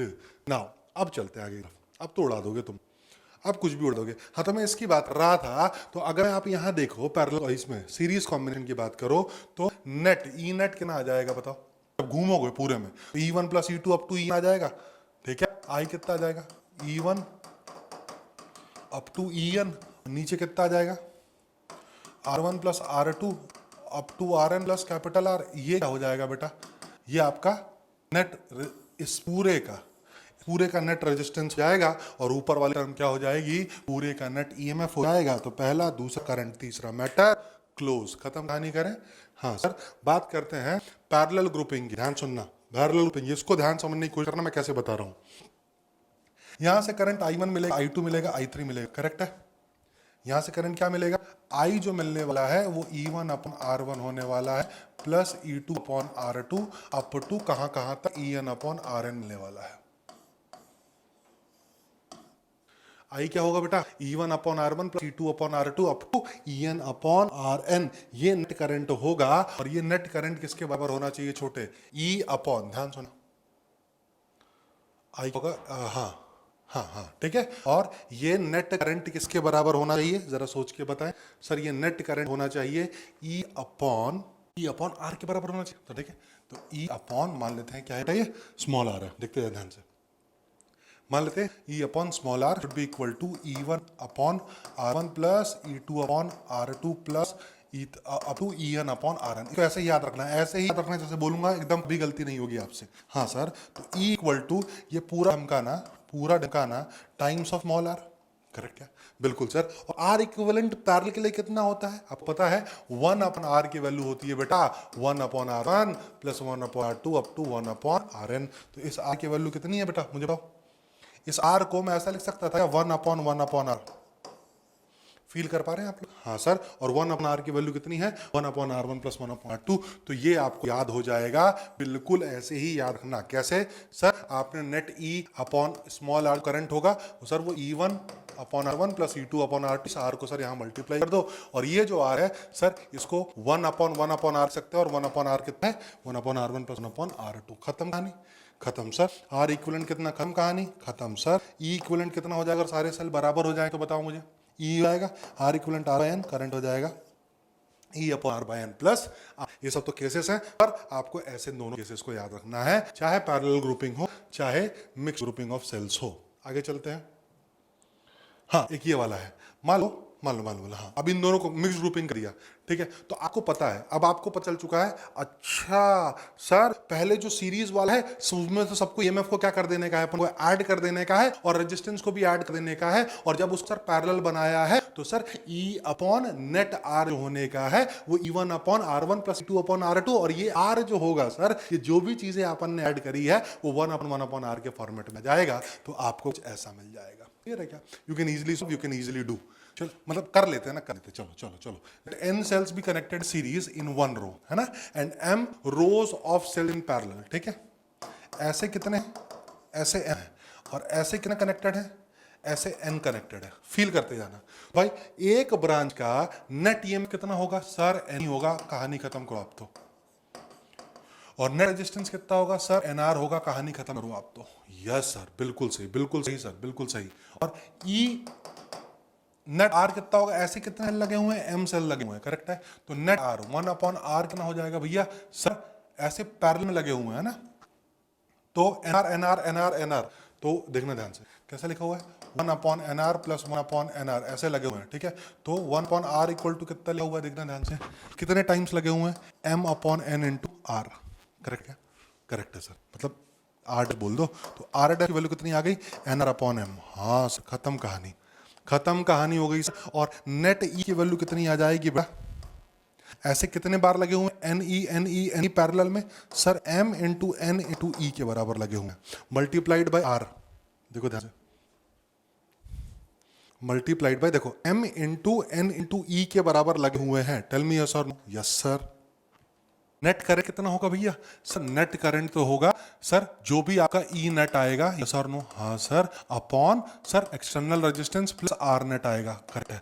हाँ सर। ई नेट कितना आ जाएगा मुझे बताओ? एस कितने लगे? एनी। पैरेलल में कितने सेल्स लगे हुए हैं? एमी। यस और नो? Yes sir. तो हाँ मैं बोल सकता हूँ बेटा ई नेट तो क्या होगा? पैरेलल में सबका रेजिस्टेंस सेम, मतलब ईएमएफ सेम रहता है, तो ये हो जाना चाहिए sir n E upon capital R plus R net की वैल्यू कितनी निकली है? R n upon m. Solve करोगे तो यही आ गया, m n upon m R plus m two R. Solve कर सकते हो आप। करेक्ट है क्या? करेक्ट। चले आगे की तरफ। Yes sir. किरचॉफ लॉ देख लिया अपन ने। मीटर की बात करते हैं। आ जाओ। मीटर ब्रिज में मैंने अभी आपको बताया, ध्यान सुनते जाना, ध्यान से सुनते जाना। अब इंस्ट्रूमेंट में तीन चीजें आती हैं। एक मीटर ब्रिज है जो इंपॉर्टेंट है, एक गैल्वेनोमीटर है और एक पोटेंशियोमीटर है। उसके बाद चीजें क्या हो जाती हैं? समाप्त। ठीक है बेटा, तो ध्यान से सुनते जाना। एमीटर और वोल्टमीटर में भी एक प्रॉब्लम का स्टैंडर्ड होता है, वो भी आपको अभी डिस्कस कर लूंगा। पहले मीटर ब्रिज की बात करते हैं। तो मीटर ब्रिज में क्या करते हैं भैया? एक टंगस्टन की वायर होती है, उससे एक डॉकी कनेक्टेड होता है। ये व्हीट स्टोन ब्रिज पे काम करता है। करेक्ट है क्या? बिल्कुल सही है। एक नोन रेजिस्टेंस होता है, एक अननोन रेजिस्टेंस होता है, और यहां से लेकर यहां तक रेजिस्टेंस भी क्या होता है? नोन होता है। आपको पता है अभी आपने देखा व्हीट स्टोन ब्रिज के कंसेप्ट में इस बीच से जाने वाली करंट की वैल्यू कितनी होती है? जीरो होती है। वो तभी होती है जब ये और ये दोनों मल्टीप्लाई होकर दोनों के बराबर आ जाए, तब अपन बोल सकते हैं कि जो व्हीट स्टोन है वो बैलेंस कंडीशन में है। That is why the current going in the galvanometer is zero. Right sir? All right sir. मतलब R इंटू इस ब्रांच का रेजिस्टेंस क्या होगा? Rho L upon L. तो ये रहा, रो दोनों का सेम है। इनसे बोल सकता हूँ कि R equal to 100 minus l must be equal to that unknown value into l. यहां से सॉल्व करके आप क्या निकाल सकते हो? एल आपको नोन हो जाएगा। समझ रहे हो ना? जॉकी को जब इधर से उधर मूव करोगे you will get know the value of L. कहां पे भाई? गैल्वेनोमीटर के अंदर की करंट जीरो हो रही है, and you can exactly get the value of unknown resistance x. Matter close. Instrument भाई दो प्रकार के होते हैं, एक एमीटर होता है और एक वोल्ट मीटर होता है। मैं आपको तरीका बताता हूं, फॉर्मूला बताता हूं, बने रहिएगा साथ में। तो एक मैं चार्ट बनाऊंगा, चार्ट बना के आप ध्यान रखिएगा, उस चार्ट को आप फॉलो करें, एकदम याद रखें। ठीक है, चलिए आइए देखते हैं। तो सबसे पहले मैं बात करता हूं, किसकी बात करता हूं? यहां लिख देता हूं एमीटर, यहां लिख देता हूं बेटा गैल्वेनोमीटर। अरे सॉरी, यहां लिख देता मैं वोल्ट मीटर। सबसे पहले एक थियोरेटिकल सवाल देखते हैं। हमें एमीटर और वोल्ट मीटर बनाने की जरूरत क्यों पड़ी जब अपने पास गैल्वेनोमीटर था? तो सर जो गैल्वेनोमीटर था उसकी सेंसिटिविटी बहुत कम थी, बहुत कम अमाउंट ऑफ करंट को मेजर कर पाता था। क्या होता था? सेंसिटिविटी बहुत कम थी और बहुत कम अमाउंट ऑफ करंट पे वो फुल डिफ्लेक्शन दिखाता था। Per day to day life में हमको क्या चाहिए भैया? हमें ज्यादा वोल्ट मेजर करके दे और साथ ही साथ में हमें जो IG की वैल्यू है, मतलब जो करंट जो मेजरमेंट है वो थोड़ा ज्यादा होना चाहिए, साथ ही साथ में हमारा वोल्टेज मेजरमेंट भी थोड़ा ज्यादा होना चाहिए। मतलब बेसिकली जो गैल्वेनोमीटर था ये बहुत कम करंट IG पे ही फुल स्केल डिफ्लेक्शन देने लगता था। करेक्ट क्या? IG की वैल्यू क्या बेटा? बहुत ही ज्यादा कम थी। पहली प्रॉब्लम इस आती थी, इट्स अ वेरी सेंसिटिव है, that is why we need to get ampere. और अगर इसका रेजिस्टेंस G मान लेता हूं तो VG की वैल्यू भी बहुत ज्यादा कम थी, IG इंटू G। अच्छा, दूसरे के साथ दिक्कत क्या है? ये पहली दिक्कत है। दूसरे के साथ दिक्कत है कि जो G है ना, ये G एक अच्छी खासी रेंज में, मतलब 100 अप टू 100 ओम्स तक जाता है ये। ठीक है ना? G मतलब 100 ओम्स की लाइन में लाई करता है, तो इसकी वजह से ये एक सूटेबल डिवाइस है नहीं, मतलब एग्जैक्टली कैलकुलेशन नहीं दे पाता है। तो पहली चीज सेंसिटिविटी बहुत कम है, दूसरा कैलकुलेशन एरर इसमें ज्यादा है। करेक्ट है? देखें कैसे कैलकुलेशन एरर ज्यादा है, एक बार खटाक से लिख ले बच्चे। मान ले एक ये रेजिस्टेंस है और एक क्या है बेटा? वोल्ट मीटर है, ये R है। तो आपको पता है कि V बाई आर इस अंदर करंट जाना चाहिए, और आप गैल्वेनोमीटर को लेके आए और आपने सीरीज में लगाया। सर सीरीज में क्यों लगाया, पैरेलल में क्यों नहीं लगाया? क्योंकि बस सीरीज में करंट सेम होता है, और किसी डिवाइस को आप सीरीज में लगाओगे तभी आप उसके अंदर की करंट बता पाओगे, अन्यथा नहीं बता पाओगे। अगर मुझे इसका वोल्टेज चाहिए होता तो मैं इसको पैरेलल लगा देता। करेक्ट छोटे? करेक्ट है। तो सर एक बात बताओ, तो सर अब करंट आई अभी जो गैल्वेनोमीटर करंट मेजर करेगा क्या क्या मेजर करेगा सर? वो तो V upon R G measure करेगा। हाँ सर, ये बात तो सही है। तो सर एरर जो आ रहा है वो कितना आ रहा है sir? I minus I dash upon I into 100 sir error आ रहा है। एरर आना नहीं चाहिए। एरर किसकी वजह से आ रहा है सर? G की वजह से आ रहा है। ये परेशान कर रहा है हमें। अगर सर ये G की वैल्यू की आइडियली G की वैल्यू क्या हो जाएगा? अगर 0 हो जाए तो आई डैश सर I के बराबर हो जाएगा। कब? अगर G 0 हो जाए। मतलब गैल्वेनोमीटर के रेजिस्टेंस को जीरो करने के लिए क्या करना पड़ेगा भाई? किसी भी इक्विवेलेंट सर्किट ऑफ रेजिस्टेंस को अगर कम करना है तो उसके पैरेलल में एक रेजिस्टेंस लगा दो जिसकी वैल्यू 0 के बराबर हो। अच्छा सर, मैटर क्लोज कर देते हैं। मतलब 1000 पैरेलल एक करोगे अगर आप तो एक के पैरेलल रेजिस्टेंस आ जाएगा। ऐसे ही अगर बहुत कम रेजिस्टेंस को इस गैल्वेनोमीटर के पैरेलल लगा लोगे, अरे सर अब आया ना, फील आ रही है सर। जी के पैरेलल में अगर आप क्या लगा लोगे बेटा? एक रेजिस्टेंस को लगा लोगे तो क्या मिल जाएगा बच्चे आपको? बताओ मुझे। इस शंट को लगा लूंगा तो सर ये ना एक इक्विवेलेंट है एमीटर के बराबर। किसके बराबर इक्विवेलेंट चाहिए? ये एक एमीटर के बराबर इक्विवेलेंट हो गया है सर। आप कोई समस्या नहीं है सर? क्यों समस्या नहीं है? क्योंकि सर इसके दो फायदे हैं। सबसे पहली तो क्या, इसका रिजल्टेंट 0 हो गया, एक्यूरेसी रिजॉल्व हो गई। एक्यूरेसी रिजॉल्व हो गई, देखा ना? जहां पे शंट की वैल्यू क्या है? प्रैक्टिकली मान ले 0 है, तो क्या हो गई बेटा? एक्यूरेसी रिजॉल्व कर दी। तो सबसे पहली चीज। दूसरा, मुझे आई डैश की वैल्यू ज्यादा भी चाहिए, देखना ध्यान से। अब मान ले, अब जिसका रेजिस्टेंस कम है यहाँ पे मैक्सिमम करंट जाएगा। मतलब यहाँ से अगर करंट आई आ रहा है तो मैक्सिमम करंट कहाँ चला जाएगा? आई माइनस आई जहाँ चला जाएगा। अभी भी इसमें जा तो आई जी रहा है, इसमें जा तो आई जी ही रहा है, लेकिन लेकिन लेकिन लेकिन लेकिन मेजर बोल सकते हैं कि नहीं ये आई कर रहा, क्योंकि वी आर द मेकर भाई। जा अभी भी आई जी रहा है लेकिन we are the maker. Correct है क्या? करेक्ट है सर। हाँ सर। तो ईटा हो जाता है रेंज। अब पहले नाप पाता है, नाप पाता है, तुमको ध्यान से देखना। नाप पाता है अपॉन नाप पाता था, ये होगा आई अपॉन आई जी। याद रखना, नाप पाता है अपॉन था। करेक्ट है क्या सर? अब आई मेजर कर रहा है, पहले आई जी मेजर कर पाता था। तो देख एफिशिएंसी भी इंक्रीज हो गया, सब बढ़िया हो गया सर। अब क्या कर दिया इसने? भाई ने ध्यान सर, भाई ने क्या कर दिया सर? भाई ने तो सर आई डैश एरर भी खत्म कर दिया और एफिशिएंसी भी बढ़ा दी इसकी। क्लियर है क्या? क्लियर है। तो याद रखें, मैं फॉर्मूला लिख रहा हूं रेंज का, ठीक है? इसमें क्या होता है फॉर्मूला? आई अपॉन आई जी। इसमें क्या होता है formula? V upon V G. Correct है कि नहीं? करेक्ट है, करेक्ट है, करेक्ट है। चलो, इसके अंदर जो शंट रेजिस्टेंस लगता है, इसके अंदर जो शंट रेजिस्टेंस लगता है उसकी वैल्यू जो होती है वो होती है बेटा, याद रखना, जी अपॉन ईटा माइनस 1। डेराइव भी हो सकता है लेकिन आप फॉर्मूला याद रखना। और इसके अंदर यही ईटा माइनस 1 मल्टीप्लाई में आ जा रहा है। ठीक है क्या? फील करते रहना। हाँ। और जो नेट एमीटर की वैल्यू होगी, आर नेट जो होगी, जो किससे आएगी?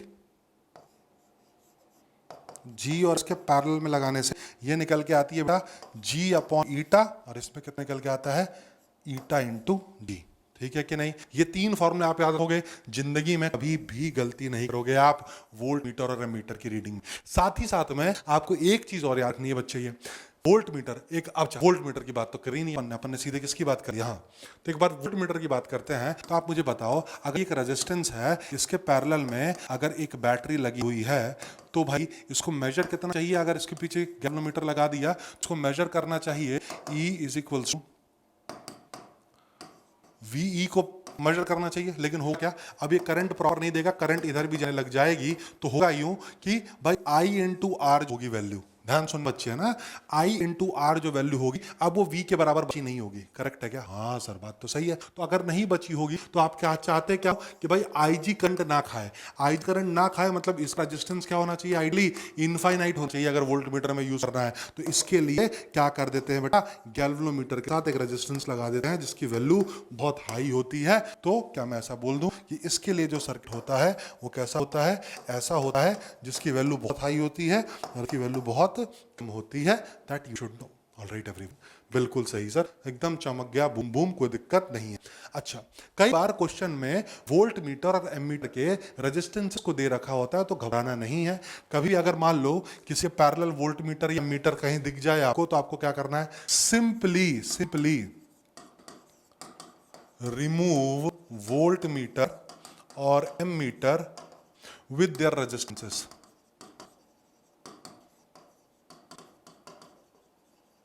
क्या करना भैया? आपको सिंपली रिमूव कर देना है वोल्ट मीटर और एमीटर को। किसे बेटा? उनके रेजिस्टेंस से आपको सिंपली रिमूव कर देना, बिल्कुल घबराने की जरूरत नहीं है। और ध्यान सुनना, अगर आइडियल एमीटर और वोल्टमीटर दे रखा है, आइडियल मीटर दे रखा है तो शॉर्ट सर्किट कर देना, आइडियल वोल्टमीटर देखा है ओपन सर्किट कर देना। क्यों बोल दिया मैंने आइडियल वोल्टमीटर? क्यों भैया आइडियल वोल्टमीटर में जो शंट रेजिस्टेंस लगा है, मतलब जो सीरीज में रेजिस्टेंस लगा है भैया जी, उसकी वैल्यू तो इनफाइनाइट है, इसीलिए वो ओपन सर्किट जैसा बिहेव करेगा और ये शॉर्ट सर्किट जैसा बिहेव करेगा। Matter close. सीधे सिंपली रिमूव द वोल्टमीटर और ammeter by their given resistances, solve the problem as you solve, ठीक है। और वोल्टमीटर की रीडिंग और वो इसकी एमीटर की रीडिंग वही होगी जो उसके रेजिस्टेंस के अंदर होगी। क्लियर हो गया? मैटर क्लोज करें। Close sir close. अब आखिरी बचता है बेटा, दैट इज पोटेंशियोमीटर। क्या बचता है? पोटेंशियोमीटर। अब इस चीज को ध्यान देखेंगे वापस से।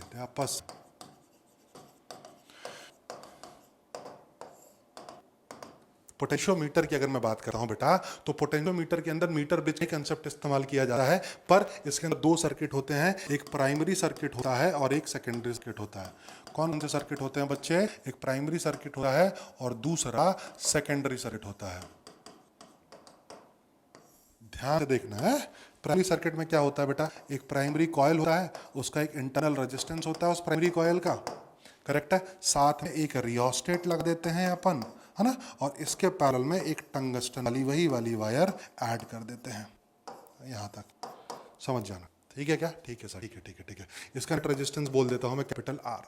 उसके बाद क्या करते हैं बच्चे, यहाँ पे एक सर्किट खोल के आते हैं, तीन काम में आता है। सबसे पहला क्या है?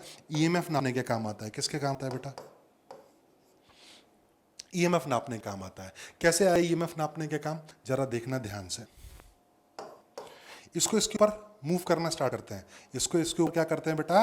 मूव करना स्टार्ट करते हैं। जब मूव करना स्टार्ट करें तो जब यहाँ का ईएमएफ यहाँ की ईएमएफ के बराबर हो जाएगा तो गैल्वेनोमीटर की जो रीडिंग है वो जीरो बताने लगेगी। क्यों? क्योंकि दोनों वोल्टेज बराबर हो चुका है, तो कोई करंट तो फ्लो करेगा ही नहीं गैल्वेनोमीटर के अंदर। तो जैसे ही जीरो बताने लगेगी अपन बोल देंगे भाई L1 डिस्टेंस पे क्या हो चुका है। ध्यान सुनना, L1 डिस्टेंस पे क्या हो चुका है? ये बैलेंस हो चुका है और इस ईएमएफ की वैल्यू है K इंटू L1। अब K की चर्चा करें, पहले K की बात सुनो ध्यान से। K इंटू L1, K है वोल्टेज ग्रेडियंट। क्या है? Voltage gradient. क्या है बच्चे K की वैल्यू? Voltage gradient.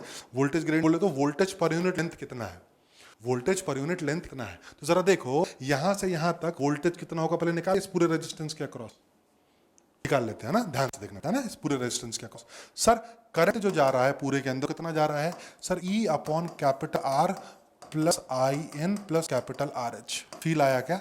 हाँ सर। और इस पूरे के अक्रॉस सर वोल्टेज कितना होगा? Sir very easy sir, very easy sir. I into इस पूरे का रेजिस्टेंस कितना था? Sir capital R. तो सर आप मैं इसको बोल दूं क्या?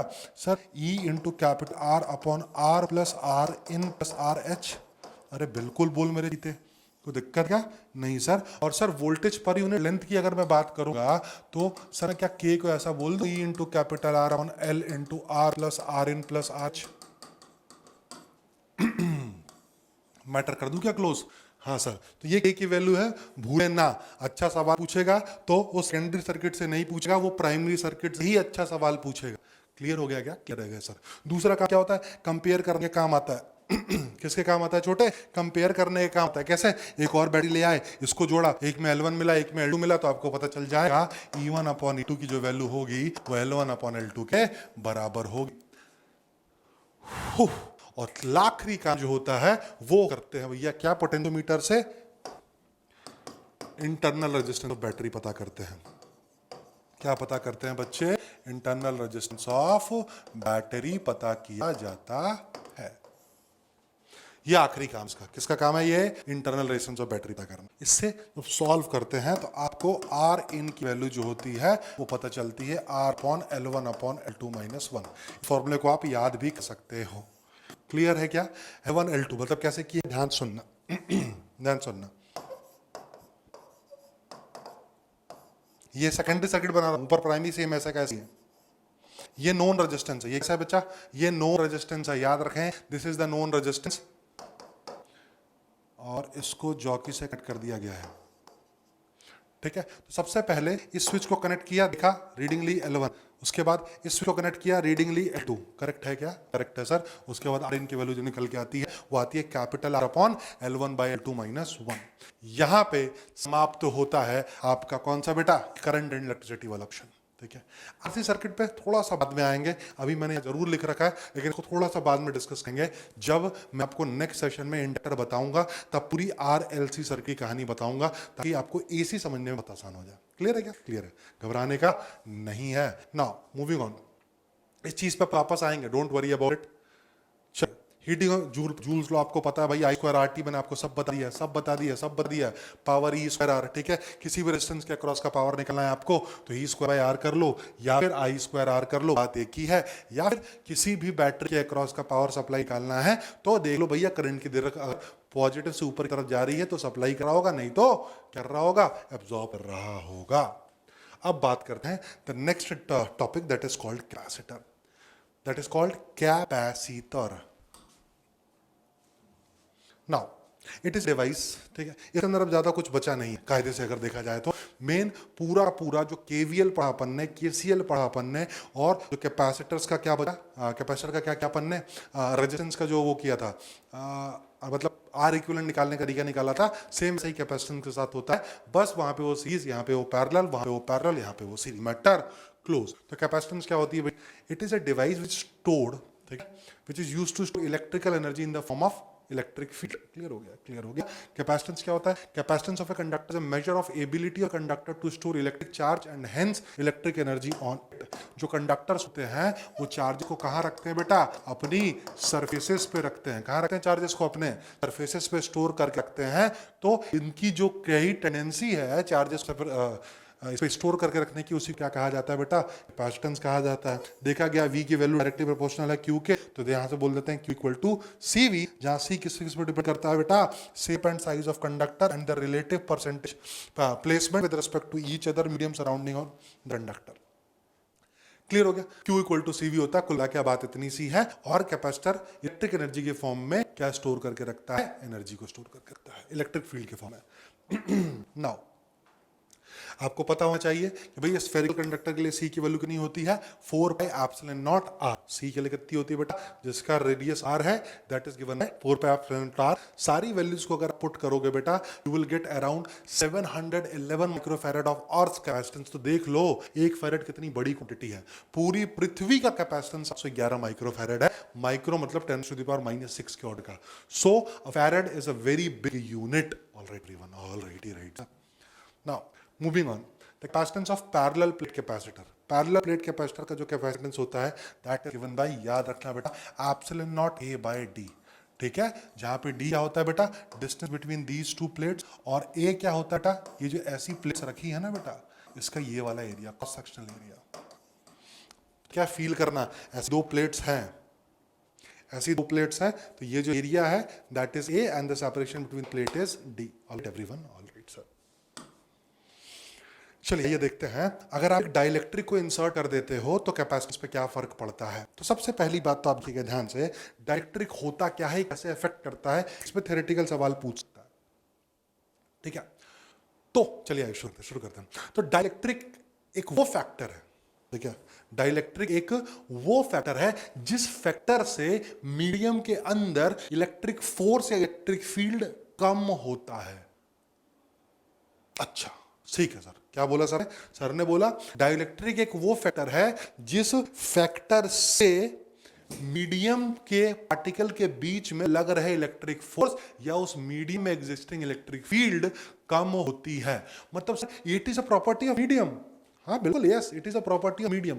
कैसे है सर मीडियम की प्रॉपर्टी, एक बार आप समझा देंगे? बिल्कुल समझाएंगे छोटे, देखो कैसे है।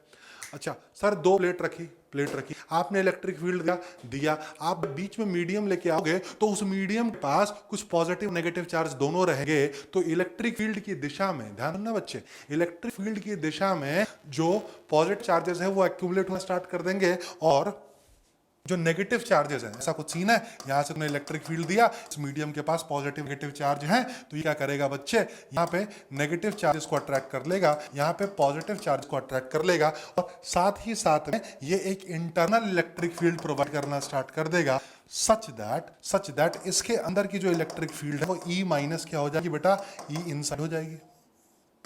फील कर रहा है, ई माइनस ई इनसाइड हो जाएगी, ठीक है। अरे यार मतलब ये ई नेट बोल दो, ई डैश बोल दो, ठीक है। इस ई डैश को अगर ई बाय के के फॉर्मेट में लिख दिया जाए, इस ई डैश को अगर ई बाय, तो ये के जो है, क्योंकि कम होगा ना, इलेक्ट्रिक फील्ड ओरिजिनल ई थी, के मीडियम की वजह से कम हो गया, ये के को एप्सिलॉन आर या फिर रिलेटिव परमिटिविटी भी बोलते हैं, ठीक है। तो इस के को अपन क्या बोल देते हैं बेटा, ठीक है, डाइलेक्ट्रिक कांस्टेंट, ठीक है। तो यहां से कितना पता चल गया, ध्यान से, ई से ई का मैटर हो गया, क्लोज हो गया, ठीक है। तो ई is equals to E dash is equals to E minus, ठीक है, E inside। तो इसको क्या लिख सकता था, E by K equal to E minus E inside। अंदर इलेक्ट्रिक फील्ड कितनी प्रोड्यूस हो गई बच्चे, E minus E by K, E minus 1 by K।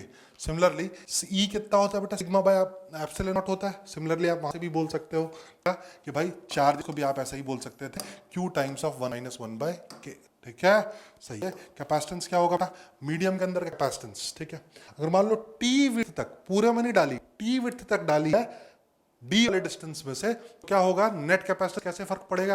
अच्छा सर, मतलब पहले हवा है, फिर मीडियम है, फिर हवा है, हवा मीडियम हवा। सर हवा में इलेक्ट्रिक फील्ड तो कोई फर्क ही नहीं पड़ा, बिल्कुल पड़ा छोटे। सर मीडियम इलेक्ट्रिक फील्ड में फर्क पड़ा, बिल्कुल पड़ा छोटे। और आखिर में बिल्कुल नहीं पड़ा, बिल्कुल नहीं पड़ा। तो सर अगर वो मीडियम नहीं होता, net capacitance epsilon A by D होता। मैटर सर करो दोस्त, हाँ सर, बिल्कुल सर, बिल्कुल बिल्कुल। पर जहां मीडियम आ जा रहा है वहां कैपेसिटेंस बढ़ जा रहा है, कैसे सर, एप्सिलॉन नॉट के साथ एप्सिलॉन आर भी मल्टीप्लाई हो जा रहा है।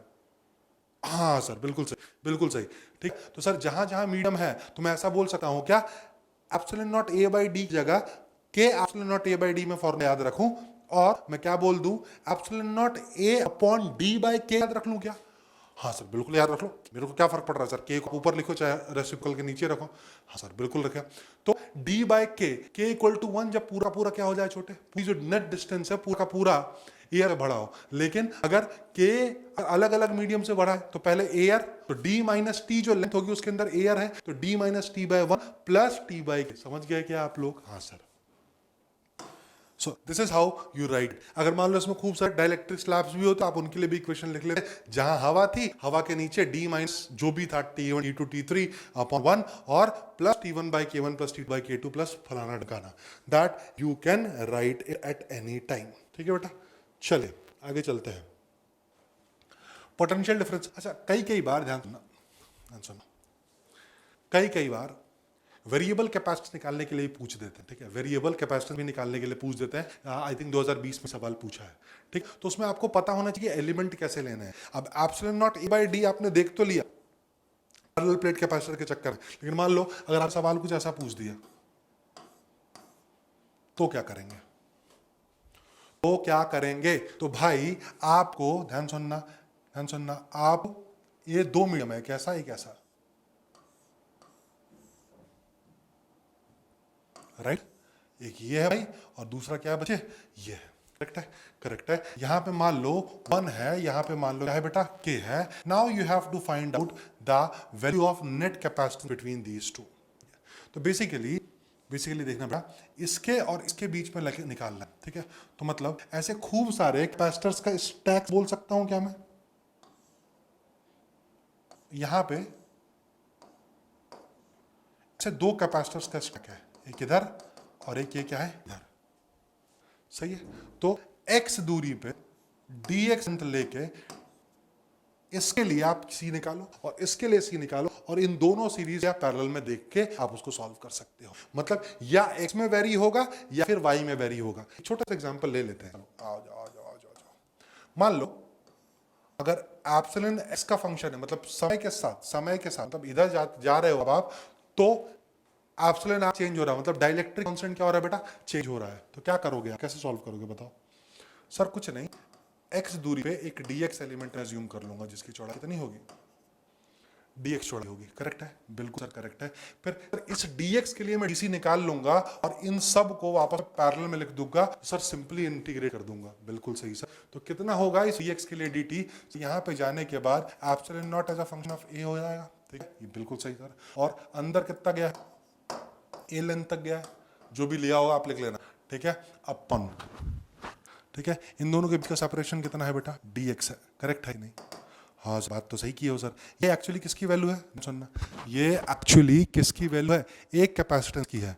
तो 1 upon d C equal to क्या होगा बेटा, 1 upon d C 1 plus 1 upon d C 2, ऐसे कई सारे हो जाएंगे, ठीक है कहीं, बिल्कुल सही। तो आपने डी सी लिखा है तो कितना हो जाएगा, 1 अपॉन सी जो होगा वो इंटीग्रेशन 1 अपॉन डी सी होगा, तो that is D x upon epsilon not x into A, correct है क्या? इसको इंटीग्रेट कर लोगे आप x को 0 से लेकर l तक, you can value of this one. Similarly आप अगर y में अगर वेरिएबल होता तो क्या करते आप, y में अगर वेरिएबल होता तो y हाइट से ले लेते एलिमेंट, उसके बाद सॉल्व कर लेते। Okay everyone, okay okay okay, yes sir. Spherical capacitor की अगर मैं बात करूं बेटा, ध्यान सुनना, एक पॉइंट यहाँ पे है, एक पॉइंट यहाँ पे है, यहाँ पे बाहर वाला ग्राउंड है, तो कैपेसिटेंस की प्रॉपर्टी ये होती है क्या, पॉजिटिव प्लेस पे जितना चार्ज है उतना ही नेगेटिव प्लेस पे चार्ज रहे, लेकिन नेट चार्ज कैपेसिटेंस पे 0 होता है। हम ये बोलते हैं कि उस कैपेसिटर पे चार्ज है वो पॉजिटिव चार्ज के मैग्नीट्यूड के बराबर है।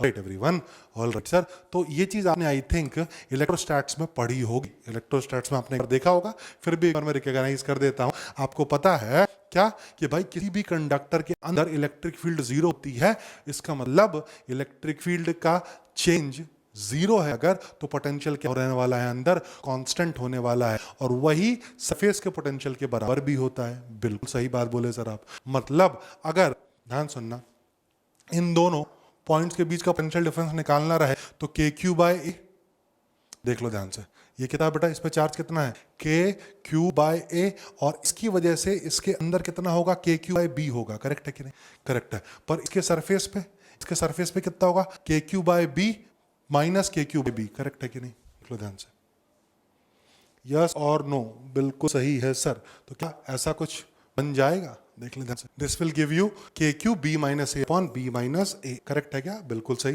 और दो प्लेट के बीच में आपको पता है k q by r square, potential आपको पता है k q by r minus k q by b, किसी भी दो पॉइंट और एक प्लेट के बीच का।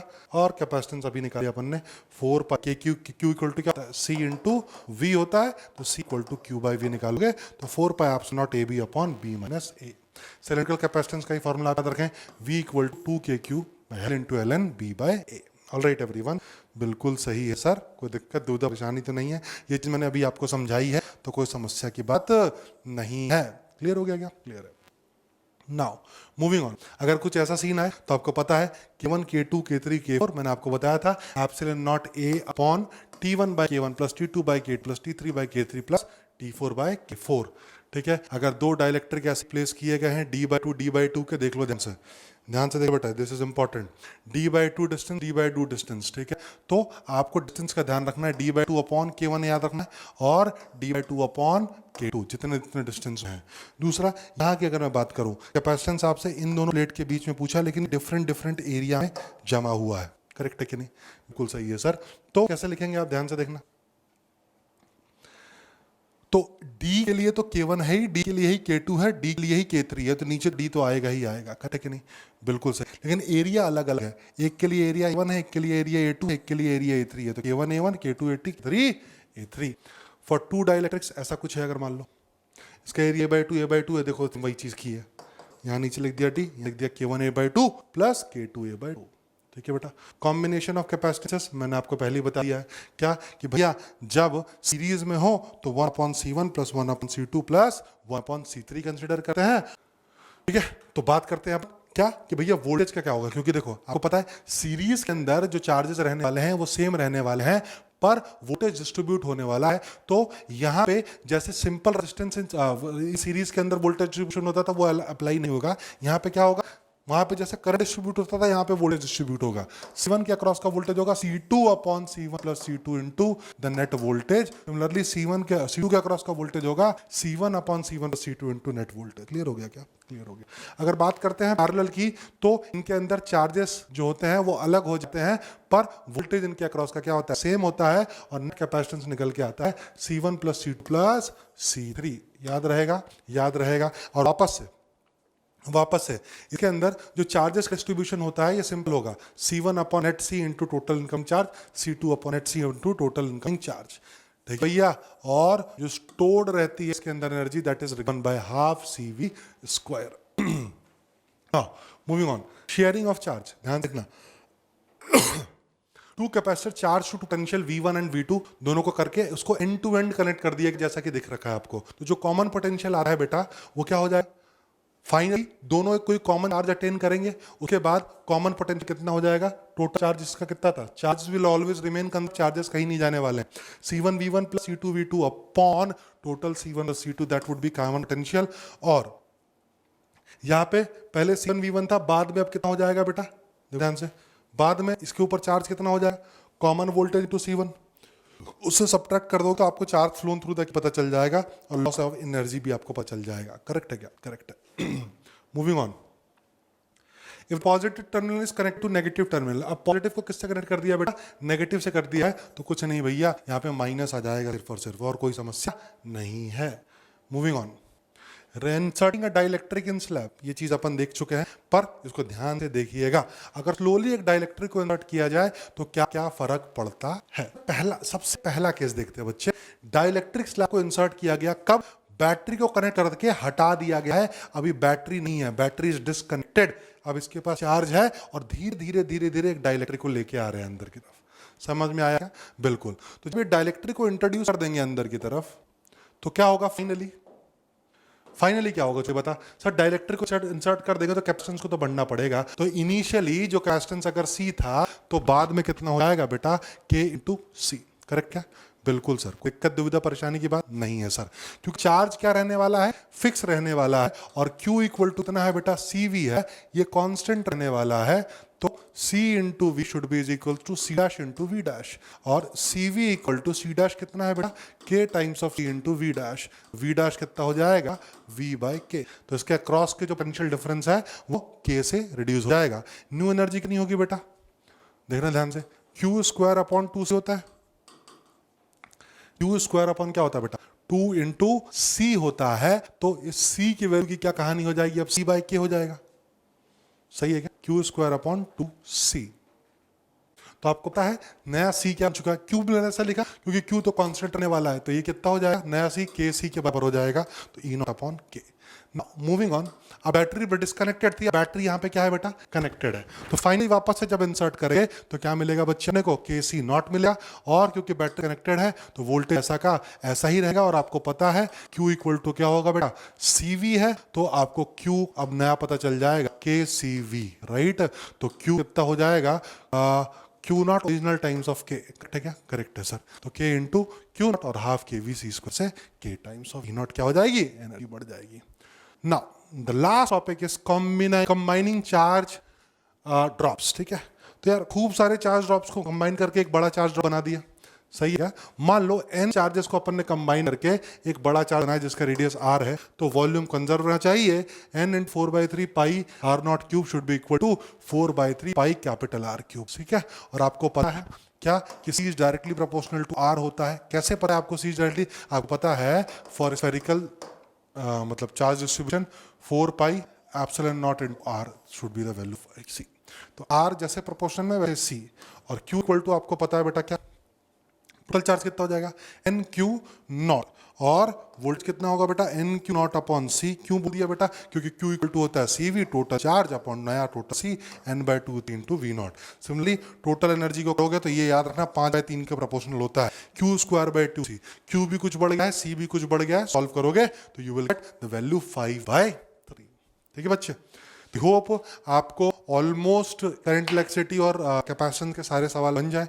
एग्जाम में आप एकदम बूम बूम मचा के आओ और एकदम पीस आउट चिल आउट रहो। ठीक है बेटा, अब लोग यार डेट्स भी थोड़े से एक्सटेंड हो जाए तो आपको मज़ा आने वाला है। जितने भी बच्चों ने अभी फाइनल्स के कुछ लेक्चर मिस किए हैं, but I would recommend you guys to see it again, it will be worth watching every minute. All right everyone, चलिए, तो आई होप आपको एक सेशन बहुत ही अच्छा लगा हो और आपकी पढ़ाई एकदम बूम रूप से चल रही हो। That is for my side. Thank you for patient listening.